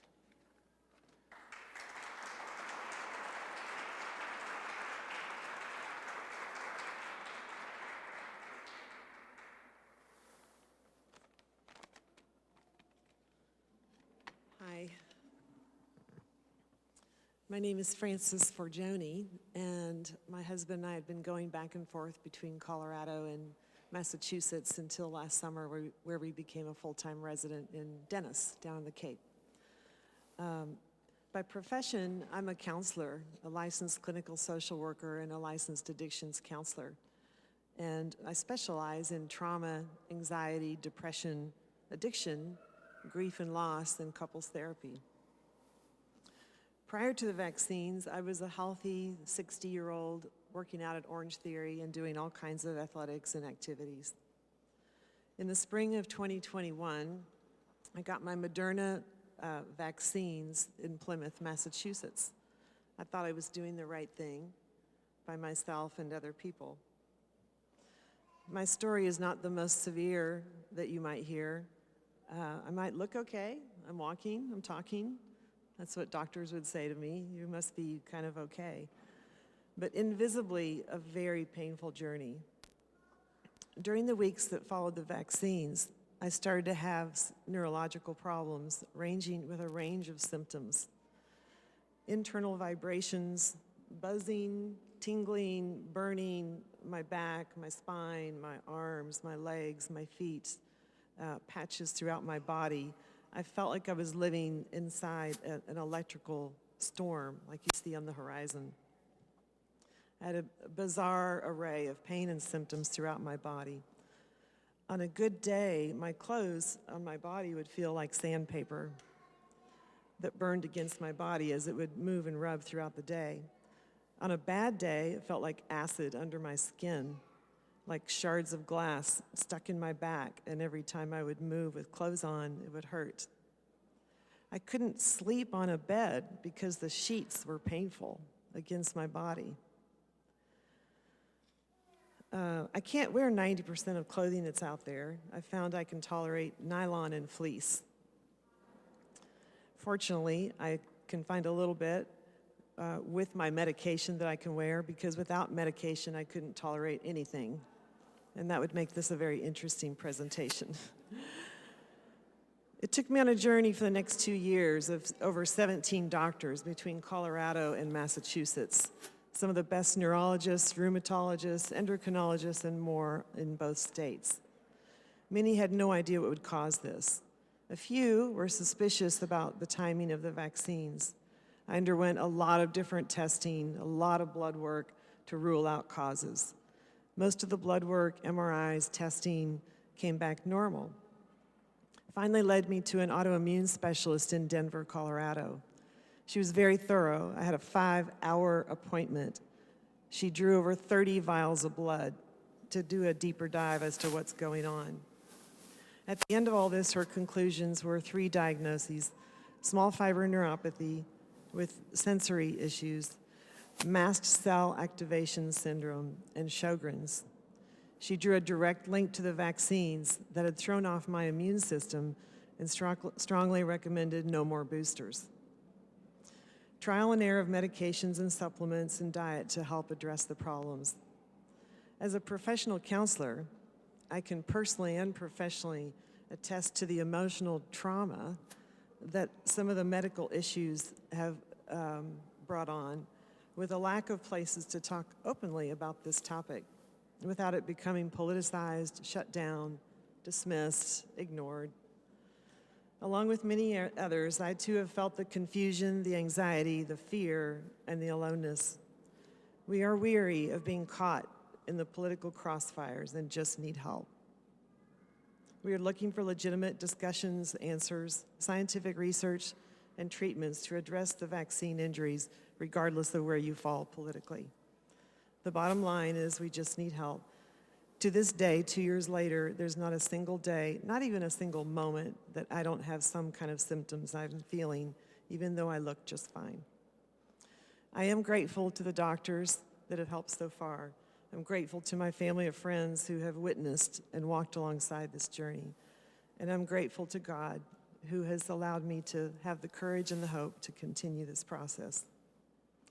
I want to say thank you to all of you who organized this, and thank you to all of you who shared your stories. It's really been helpful to me too. Thank you.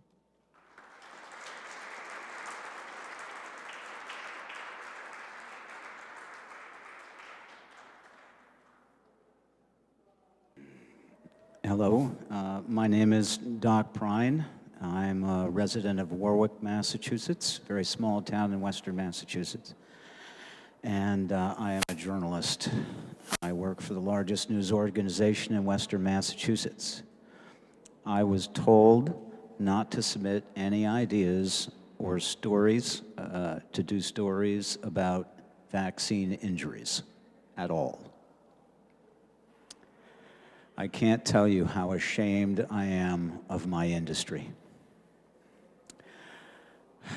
I've started publishing on Substack under Doc's Takedown, and sent a lot of columns to papers, and they were rejected for the most part.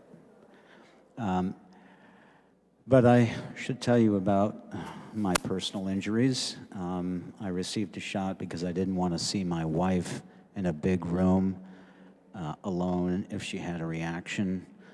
She has a brain injury, so I went in and got a shot with her.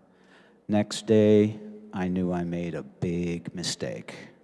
2 viral infections I have, chronic, flared up dramatically. My wife, I'm in perfect health. I really have great health. So this was a danger signal. But my wife also got 2 boosters later on. She thinks the vaccines are fine. She now has brain fog. She has a hard time thinking. Earlier this year, she began with some kind of a cold. That led to shingles. She had shingles for a few weeks, just like Dianne Feinstein, Senator for California. Then she had a cold. She couldn't get rid of it. It became bronchitis. She said to me, "I think it's my immune system." MIT senior researcher Stephanie Seneff and Peter McCullough published a paper documenting exactly how our immune systems are damaged by these shots.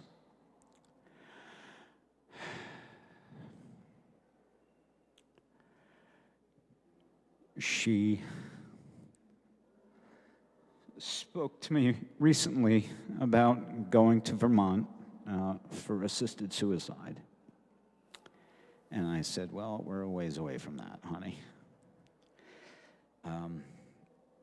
And that's as much as I want to talk about that now. I want to tell you that if you go home and you want to publicize the damages that have been done to you, call up your local editor of your newspaper and say, I've been injured. I want you to do an article about me. They will say no. They're all being controlled by the federal government from the inside because they took money to say good things about the shots and minimize the damage. We are in a spiritual war, and this has been instigated by the federal government. Keep fighting, and don't let it go inside and become sadness. Try to keep it directed outward as anger and allow you to do what you can to inform the people around you. Thank you.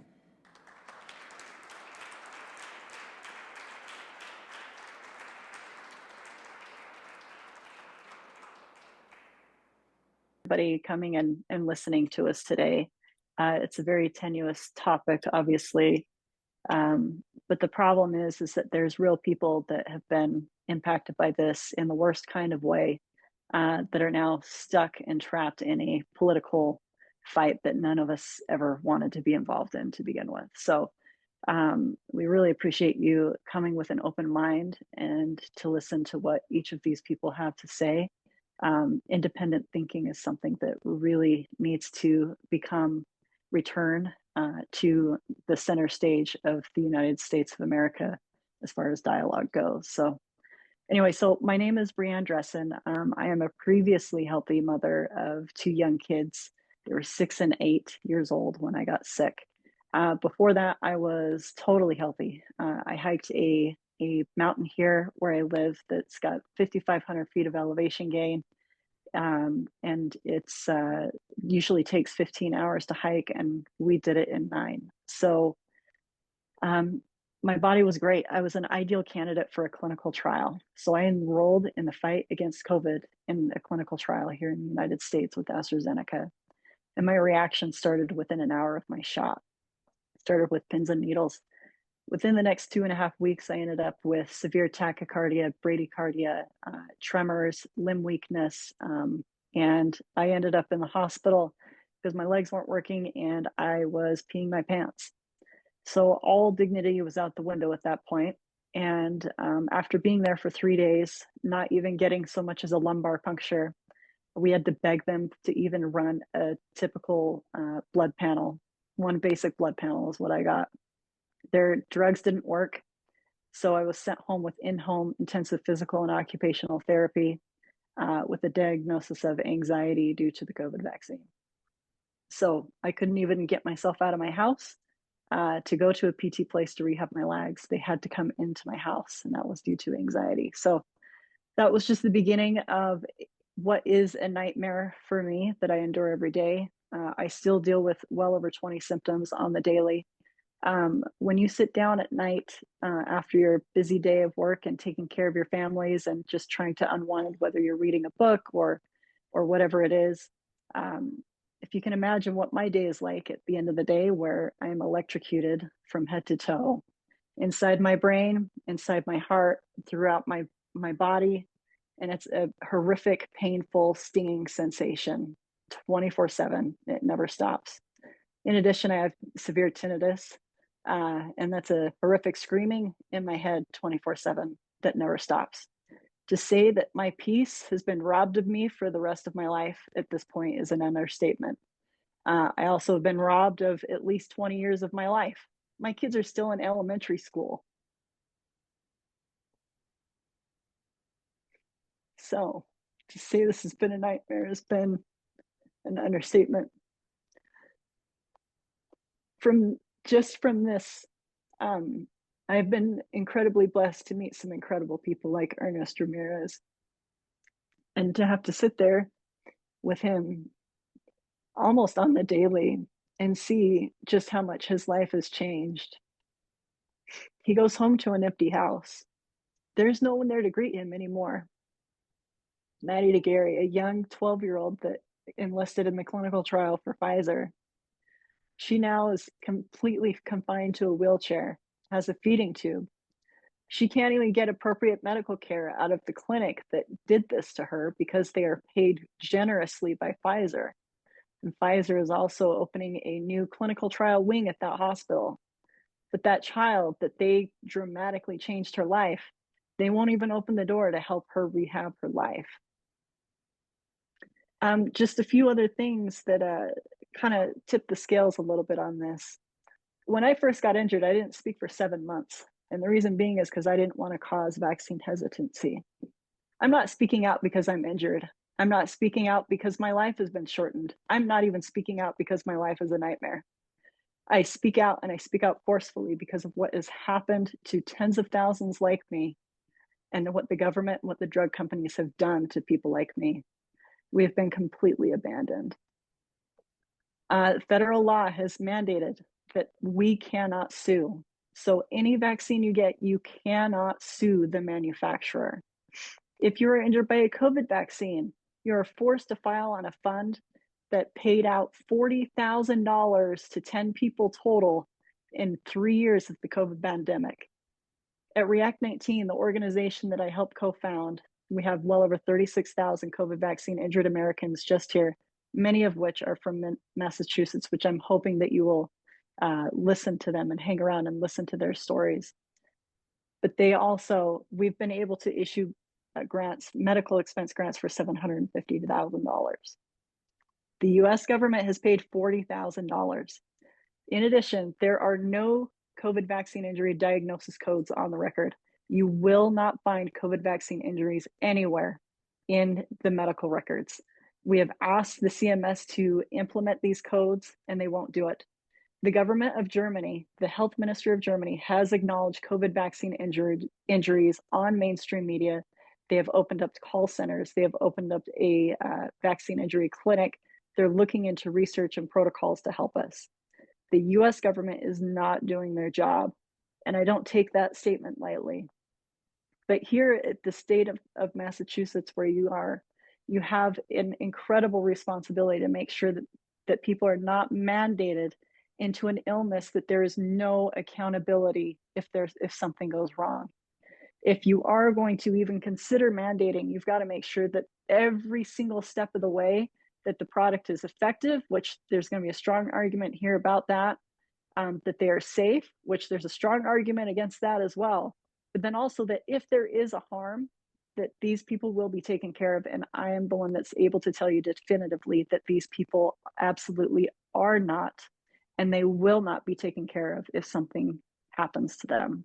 So for everybody that passes laws in the state of Massachusetts, I hope that you take that responsibility very seriously, because people like me and my kids and the families in Massachusetts, if there is a problem, those people absolutely deserve to get care, especially for something that's been mandated upon them.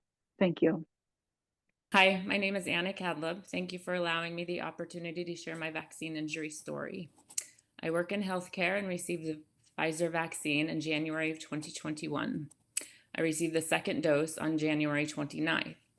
Exactly 2 weeks after that, my symptoms acutely began. I suddenly lost my appetite and taste. From there, I developed severe daily and constant stomach pains and debilitating nausea, among many other GI issues. I could no longer tolerate food and drink. I was unable to sleep through the night due to these debilitating issues. Prior to the vaccine, I did not have a significant medical history, nor was I on any medications. After 18 months of dealing with this, with ER visits, doctor visits, many GI procedures, many different medications, as well as different diagnoses, in July of 2022, I was seen by the Mass General GI specialist who had researched these vaccines. After many more procedures and medications, he diagnosed me as having vaccine-induced IBS, an autoimmune response to the vaccine resulting in acute and chronic gastritis, esophagitis, duodenal injury, peptic ulcer disease, and visceral hypersensitivity syndrome. A year later, I was also diagnosed as having gastroparesis, which is a paralyzed stomach. This was due to the damage of the vagus nerve. This is not curable or reversible. I went from 0 meds daily to 7 meds daily, some of which I will be on forever. I've already had 1 major stomach surgery. I've had to take multiple medical leaves over the years, which had an impact to my finances. I used to work 2 jobs. I used to run a small business. I would had a very active social life. Now I can barely sustain my part-time job, and I have an almost non-existent social life. I continue to experience daily symptoms such as pain and nausea. I've lost 30 pounds. I have a very low energy due to malabsorptions. It is a daily battle to stay hydrated and nourished. I have to get regular IV infusions. To get through my workday, I survive on eating baby food purees. I cannot eat solid foods such as mashed potatoes or bananas or eggs unless I am home on a heating pad and laying down. The digestion causes a vasovagal reaction in my body, and I have actually passed out many times after eating. The next step would be contemplating a bigger stomach surgery, which would remove my stomach and duodenum. Again, irreversible. Due to the healthcare mandate and the vaccine, I will always be ill, I will always be on meds, and I will never have my previous life back. A life that I spent many decades and many years building up to perfection. Thank you for listening. All right, so my name is Robin Markowski and I'm from Saugus. And I really would have loved to have been at the State House, but I basically don't leave the house very often anymore, which is terrible. So when COVID hit, I had been an athlete for 40 years, had a passion for bike racing and long distance cycling. In 2020, I was a healthy 60-year-old. I cycled over 8,000 miles a year and had a VO2 max in the top 1% for my age group. I don't know. I think that's pretty damn good. I was proud of that, and I could do 100 push-ups a day. I was big. I don't look big, but I never get sick. I catch a cold once every 10 years. The COVID mandates that were required for me to keep my job at an assisted living facility stole all this from me. 40 years of blood, sweat, and tears gone in a heartbeat. Shortly after my booster in November of 21, I began having health issues. My veins would routinely explode during blood draws. I developed 24/7 muscle twitching, internal tremors, tinnitus, and heart palpitations that wouldn't stop. I knew immediately that I had been injured. As time went on, my symptoms got worse. I developed neuropathy in my feet and legs, and parts of my body would routinely go numb. Face sometimes, my arm, my leg. Anyway, and I began to have problems walking with my gait. This led to multiple ER visits and visits to specialists. I've had CAT scans done, MRIs, and ultrasounds, all revealing proof that the spike protein was, and I believe is still, destroying my body.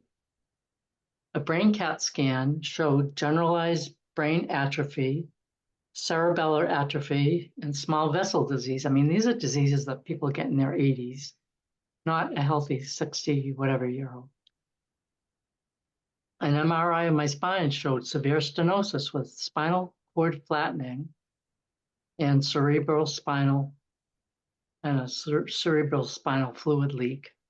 Another CAT scan showed compression of the left renal vein, also known as nutcracker syndrome. That can't be good. Blood work revealed 3 different clotting disorders and a very depressed immune system, which I gotta say suits my mood most days because it hasn't been fun. My once well-developed body is just a shadow of its former self. I am now severely underweight and have lost nearly all my muscle tone. To say these vaccines have changed my life would be an understatement. Nothing in my life resembles the me I once was. If I'm not at the doctor's or having blood draws, I'm sitting around trying to muster the energy to get through another day. This is not what I expected my retirement would look like. To be honest, most of the time, it's hell on earth. I have no idea what my future holds. And although I try to stay optimistic, I think I'm too much of a realist to believe that things will turn out fine. The regret I have is deep, and I deserve so much more than this, as do the millions of others who have been injured or have passed. I just pray I live long enough to see this mRNA platform banned forever, because it's no good. It's no good. Hello, my name is Jennifer. I am an occupational therapist. I live on Cape Cod. I'm going to be discussing my injury that I suffered from the Moderna vaccine. I am a healthcare worker. I was working in a nursing home. Before the vaccines were rolled out, I was actively working in a nursing home for about a year. Before there was a vaccine, we were wearing masks, we were wearing gowns, we were gloving. It took a toll on us all emotionally. I actually was first fired from my job, and my rehab manager's comment was, "We're letting you go because you're not being positive enough during this COVID pandemic," which made absolutely zero sense. But I also was somebody who was voicing my opinion, and I was not following the norm. And there was something in me instinctually that knew that this was way bigger than they were letting us know in 2021. They did pass the mandate in 2021. I received my first vaccine, Moderna, 1 dose, March of 2021. And I knew immediately when that needle went into my arm, the pain that I felt was excruciating, and every ounce of my being knew that it was poison.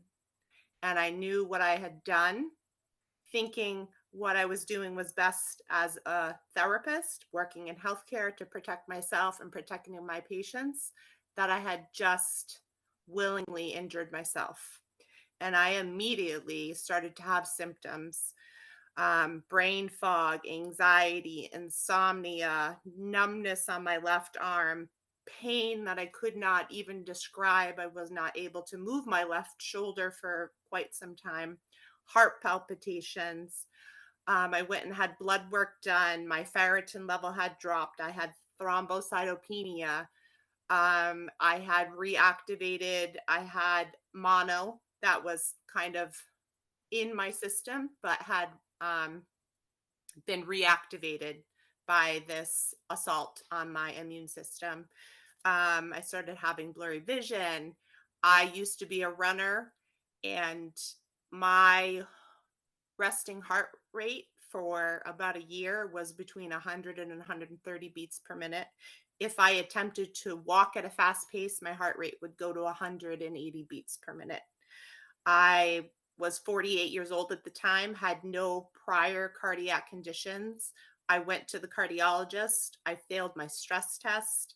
I had changes on my EKG, and I'm no longer able to be a runner.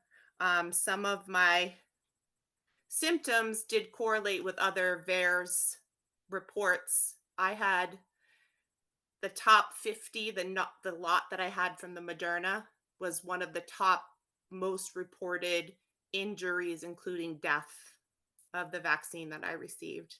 Um, I've done a lot with functional medicine. I've done a lot of detox myself.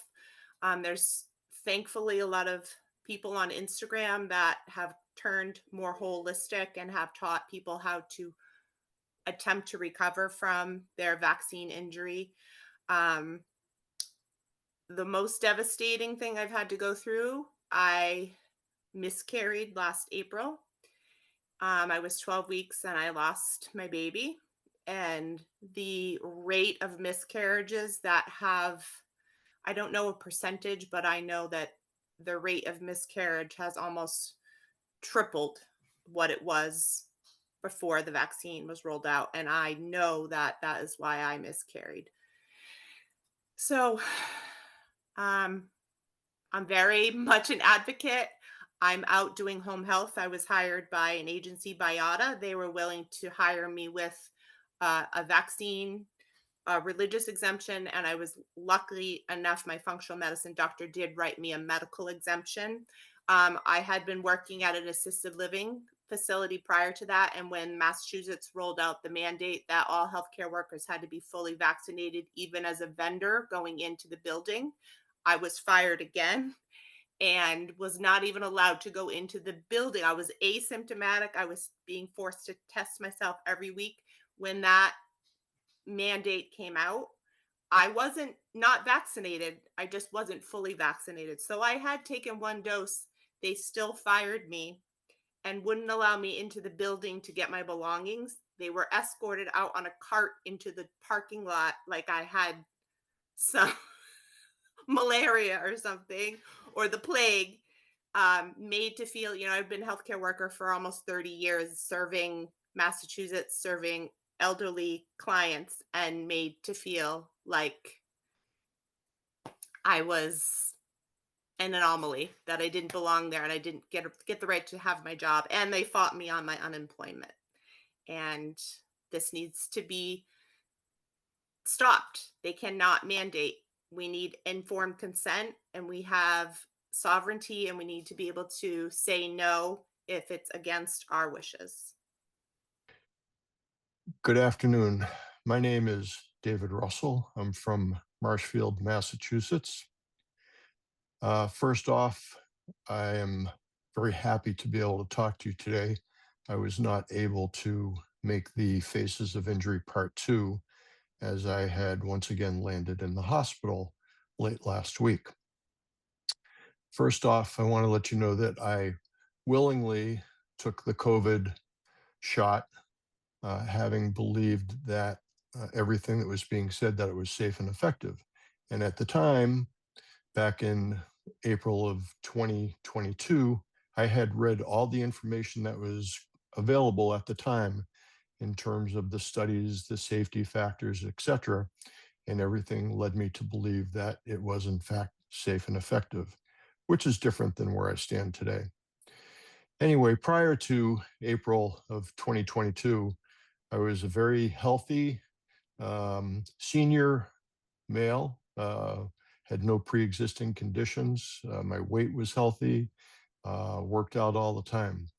On April 4th, 2022, my life has changed. It's now 3 years and 5 months later, and I am still suffering from many of the effects that have been introduced into my body from the vaccine and this post-vaccine syndrome that I have been dealing with. In the first 6 to 9 months after I started having symptoms, which were 10 days after the vaccination, I had over 21 different symptoms that were identified by my doctors. The worst of those were electrical shocks that I felt up and down my body 7 days a week, 24 hours a day, which lasted for about 3.5 months. And also the other significant symptom that I was having at the time was this feeling of impending doom. And for any of those that know me, I'm a very upbeat person and have never had any issues that had developed as a result of this. Anyway, at the time, I was looking for answers in terms of what could be going on. At that point in time, I had never heard of any vaccine injury, didn't know anybody else. And I recently had had a friend that had passed away from ALS, and some of the symptoms I was having mimicked what had happened to him. So I thought I was coming down with ALS or MS, as my older sister has a mild case of that. In those first 4 months, I had absolutely no appetite, could not eat. I lost 30 pounds in a month and a half. It was at that time that my doctor started to believe me that there was something wrong, that something had occurred. Over that first year, I saw 16 different specialists where they were trying to identify what was wrong with my body. Half of those doctors gaslit me, and the other half had seen some symptoms similar to that. Went through about $150,000 worth of testing during that time frame. Anyway, in my search for answers, I came across an article that was written by a young mother of 2 in Connecticut, whose name I'll leave out right now, but the way that she described her symptoms were almost exactly what I was going through. I reached out to her, got in touch with her. We've actually been good friends since then. And it was through her that I found this organization called React 19. And React 19 is an organization that was created by 2 individuals that were also vaccine injured, one of them a doctor and another a mother of 2 young children, both who were in excellent shape before they got the jab. Anyway, the React 19 organization, I found a home, I found a community with literally thousands of other people that are vaccine injured, and I think to date have over 36,000 members that are injured. The organization not only has provided a wealth of information about what they believe is physically going on in the body, but also provides guidance for medical support for those that are not financially capable, will provide financial support in those of need, much greater than the government has ever provided through the CICP program.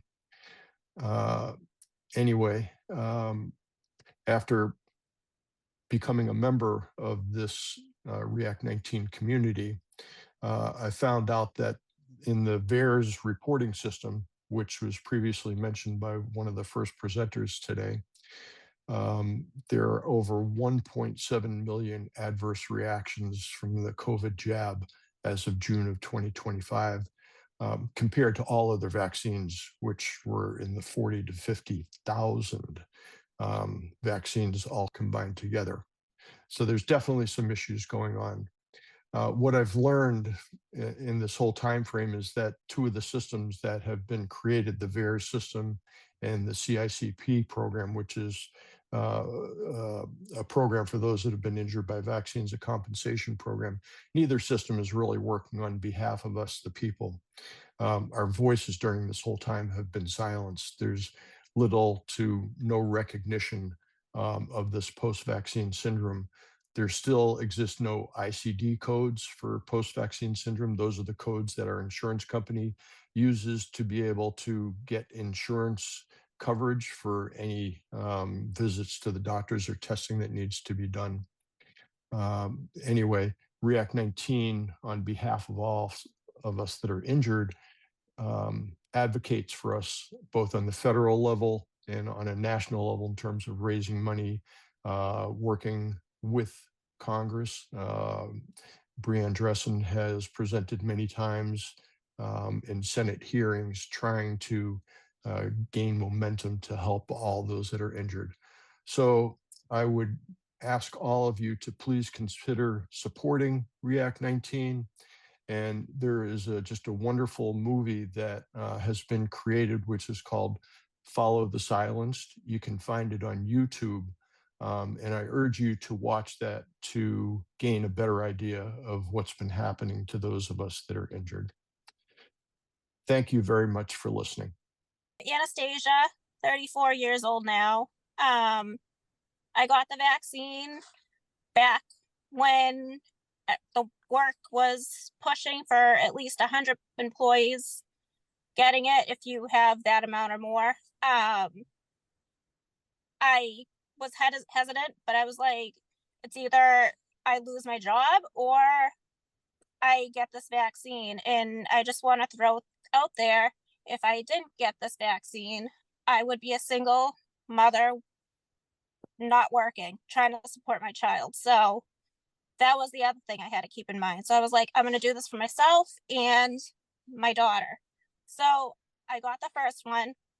I got the Moderna up in the Newton Mall when they had the whole layout going on there.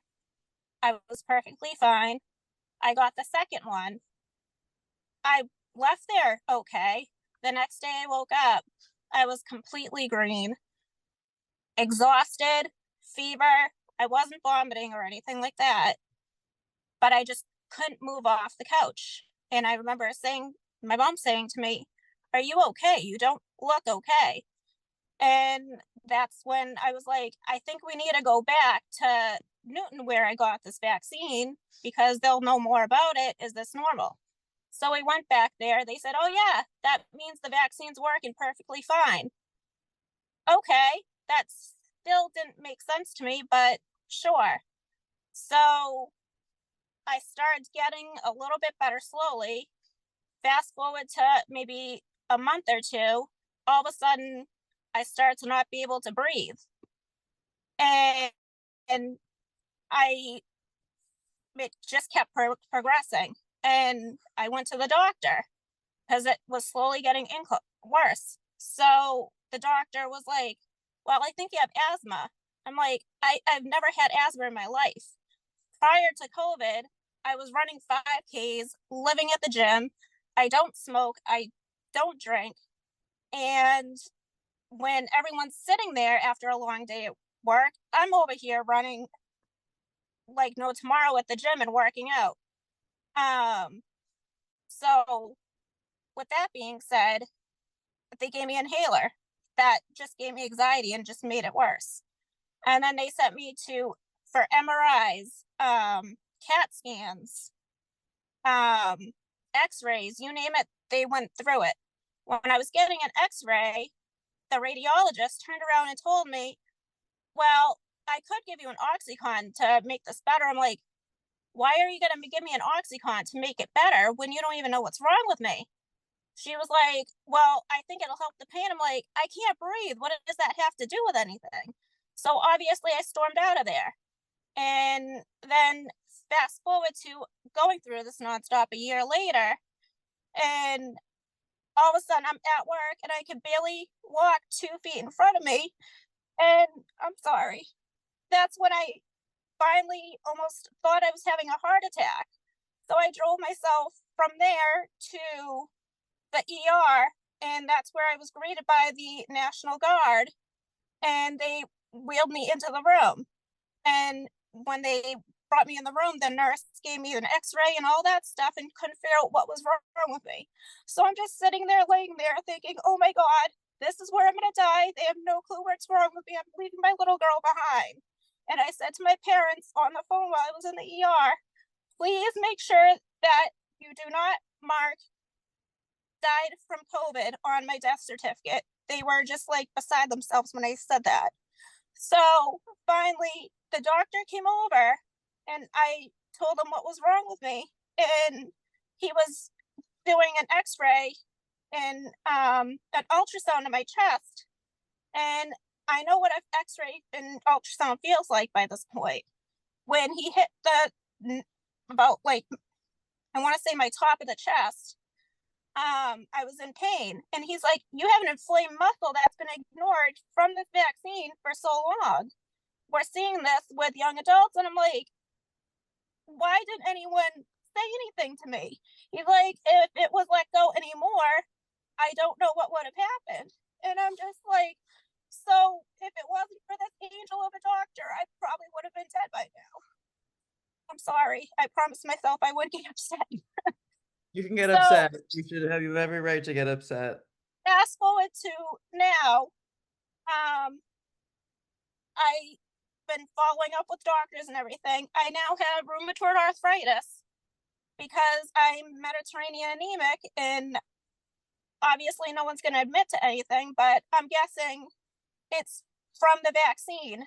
Arthritis doesn't run in my family. My entire family is perfectly healthy. We're a very fit, healthy family. And I'm sitting here with rheumatoid arthritis. The doctor will not give me anything other than turmeric and some aspirin. And now when I go to the gym, the most I could do is maybe 2 miles most. If I go and lift weights, I could feel inflammation start coming in again. So I will never be as fit and be as healthy I was prior to COVID because of this vaccine. So please, I'm begging you, do not force this on anybody. I did not have a choice. If you turn around and tell me I had a choice, I did not, because it was either I go out in the streets with my daughter by myself, or I continue working, and now I have to suffer the consequences. And I just want to thank you for giving me the voice to speak up. My name is Donna Rodriguez. I'm a wife, mother of 2, and resident of Plymouth. I love my family, my friends, and my furballs completely. I'm a passionate advocate for the people and causes close to me. I'm a storyteller, a home chef, a lifelong learner, and a forever optimist. And I'm also somebody dealing with something you can't see. Thank you. I have an inflammatory autoimmune disorder with severe small fiber neuropathy.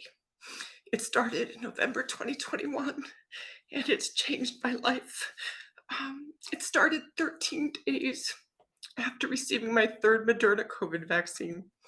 It was on Thanksgiving Day after dinner with my family, and it was soaking in all the love and the laughter around me, and suddenly it felt like my legs had gone to sleep, and I had painful pins and needles in my lower legs and numbness. Shaking them or standing on them didn't bring them back to normal. Over the next couple of months, additional symptoms emerged. Numbness, painful tingling and burning in my feet, my legs, my thighs, stomach, hands, arms, and even in my face sometimes. Charley horses in my calves when I was sleeping. Joint pain that made it so hard to do things like even shower, dress, open a can, or close my car door.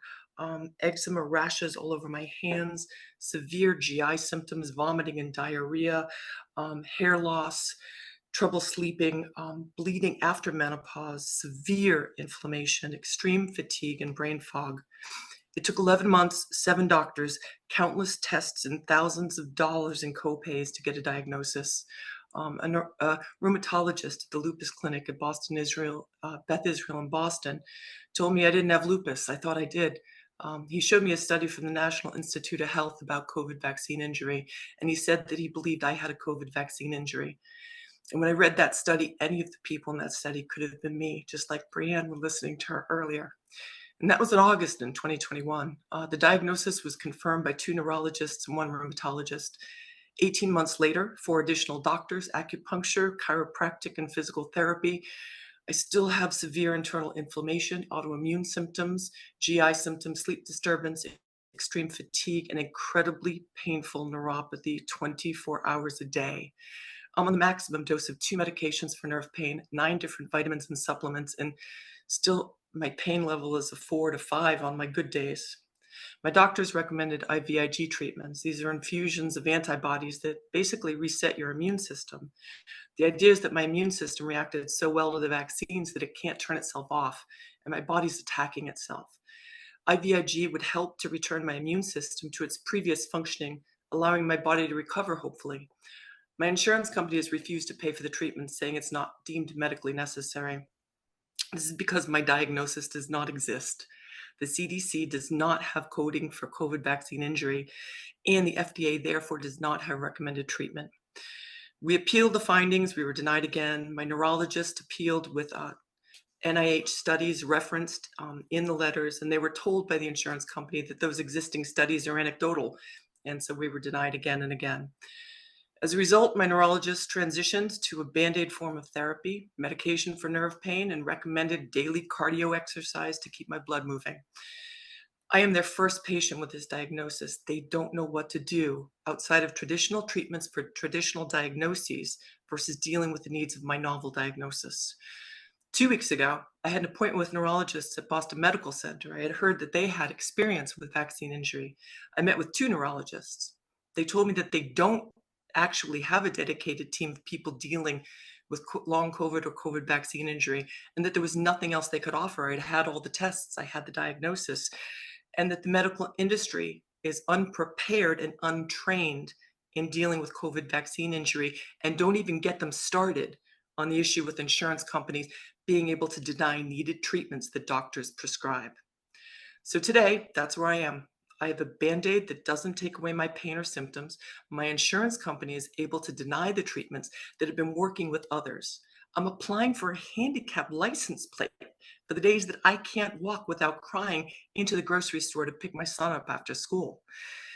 And I'm not able to work full-time for the first time in over 30 years due to the pain and symptoms of my inflammatory autoimmune disorder and small fiber neuropathy.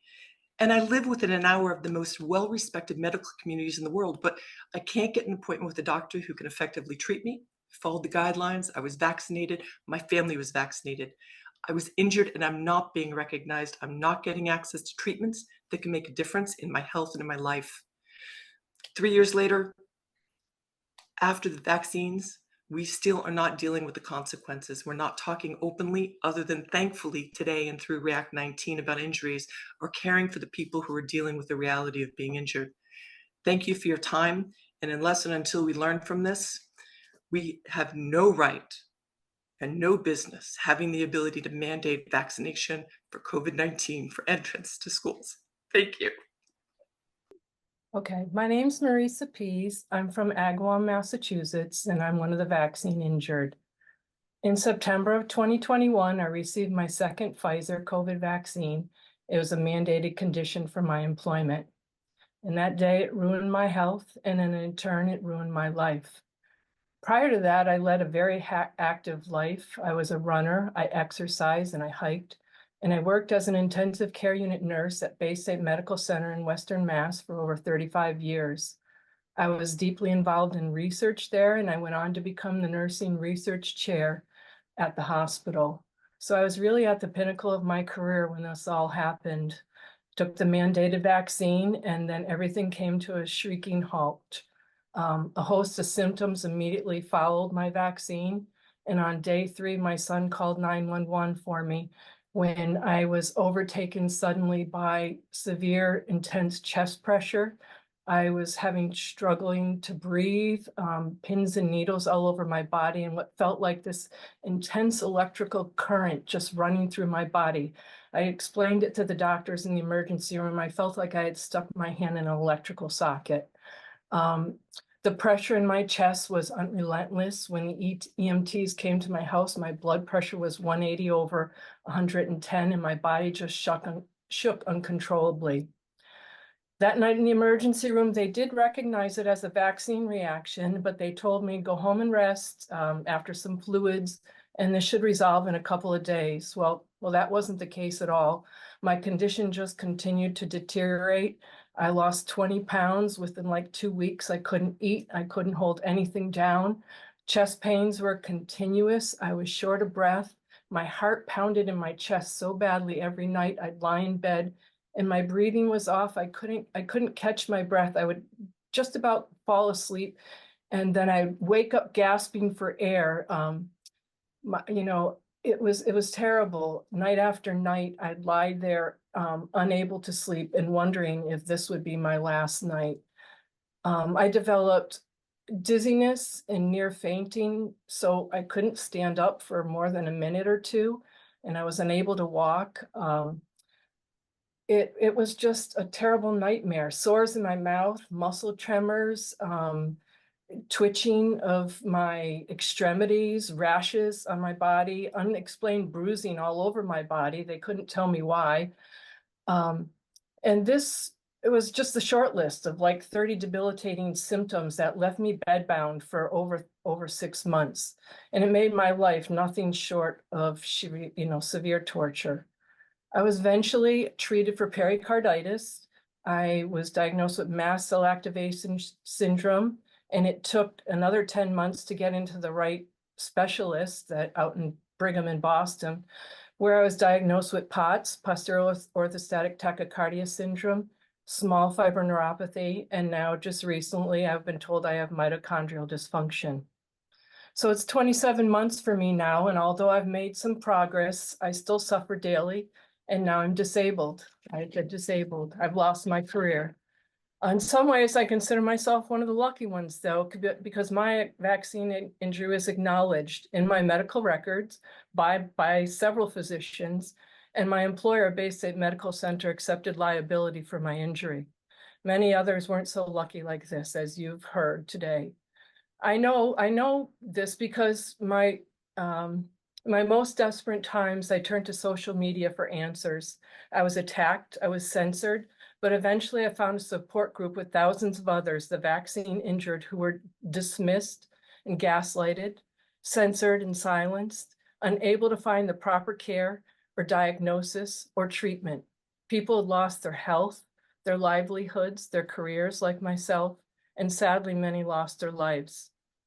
So I thank you for listening to me today, and I implore you to look at the data that was presented here today, an ever-growing body of evidence that shows that these vaccines are neither safe nor effective, and help to bring about the transparency that's needed so that we can help prevent this from happening to any other poor souls, and we can help those that are out there injured like myself. Thank you. Thank you so much.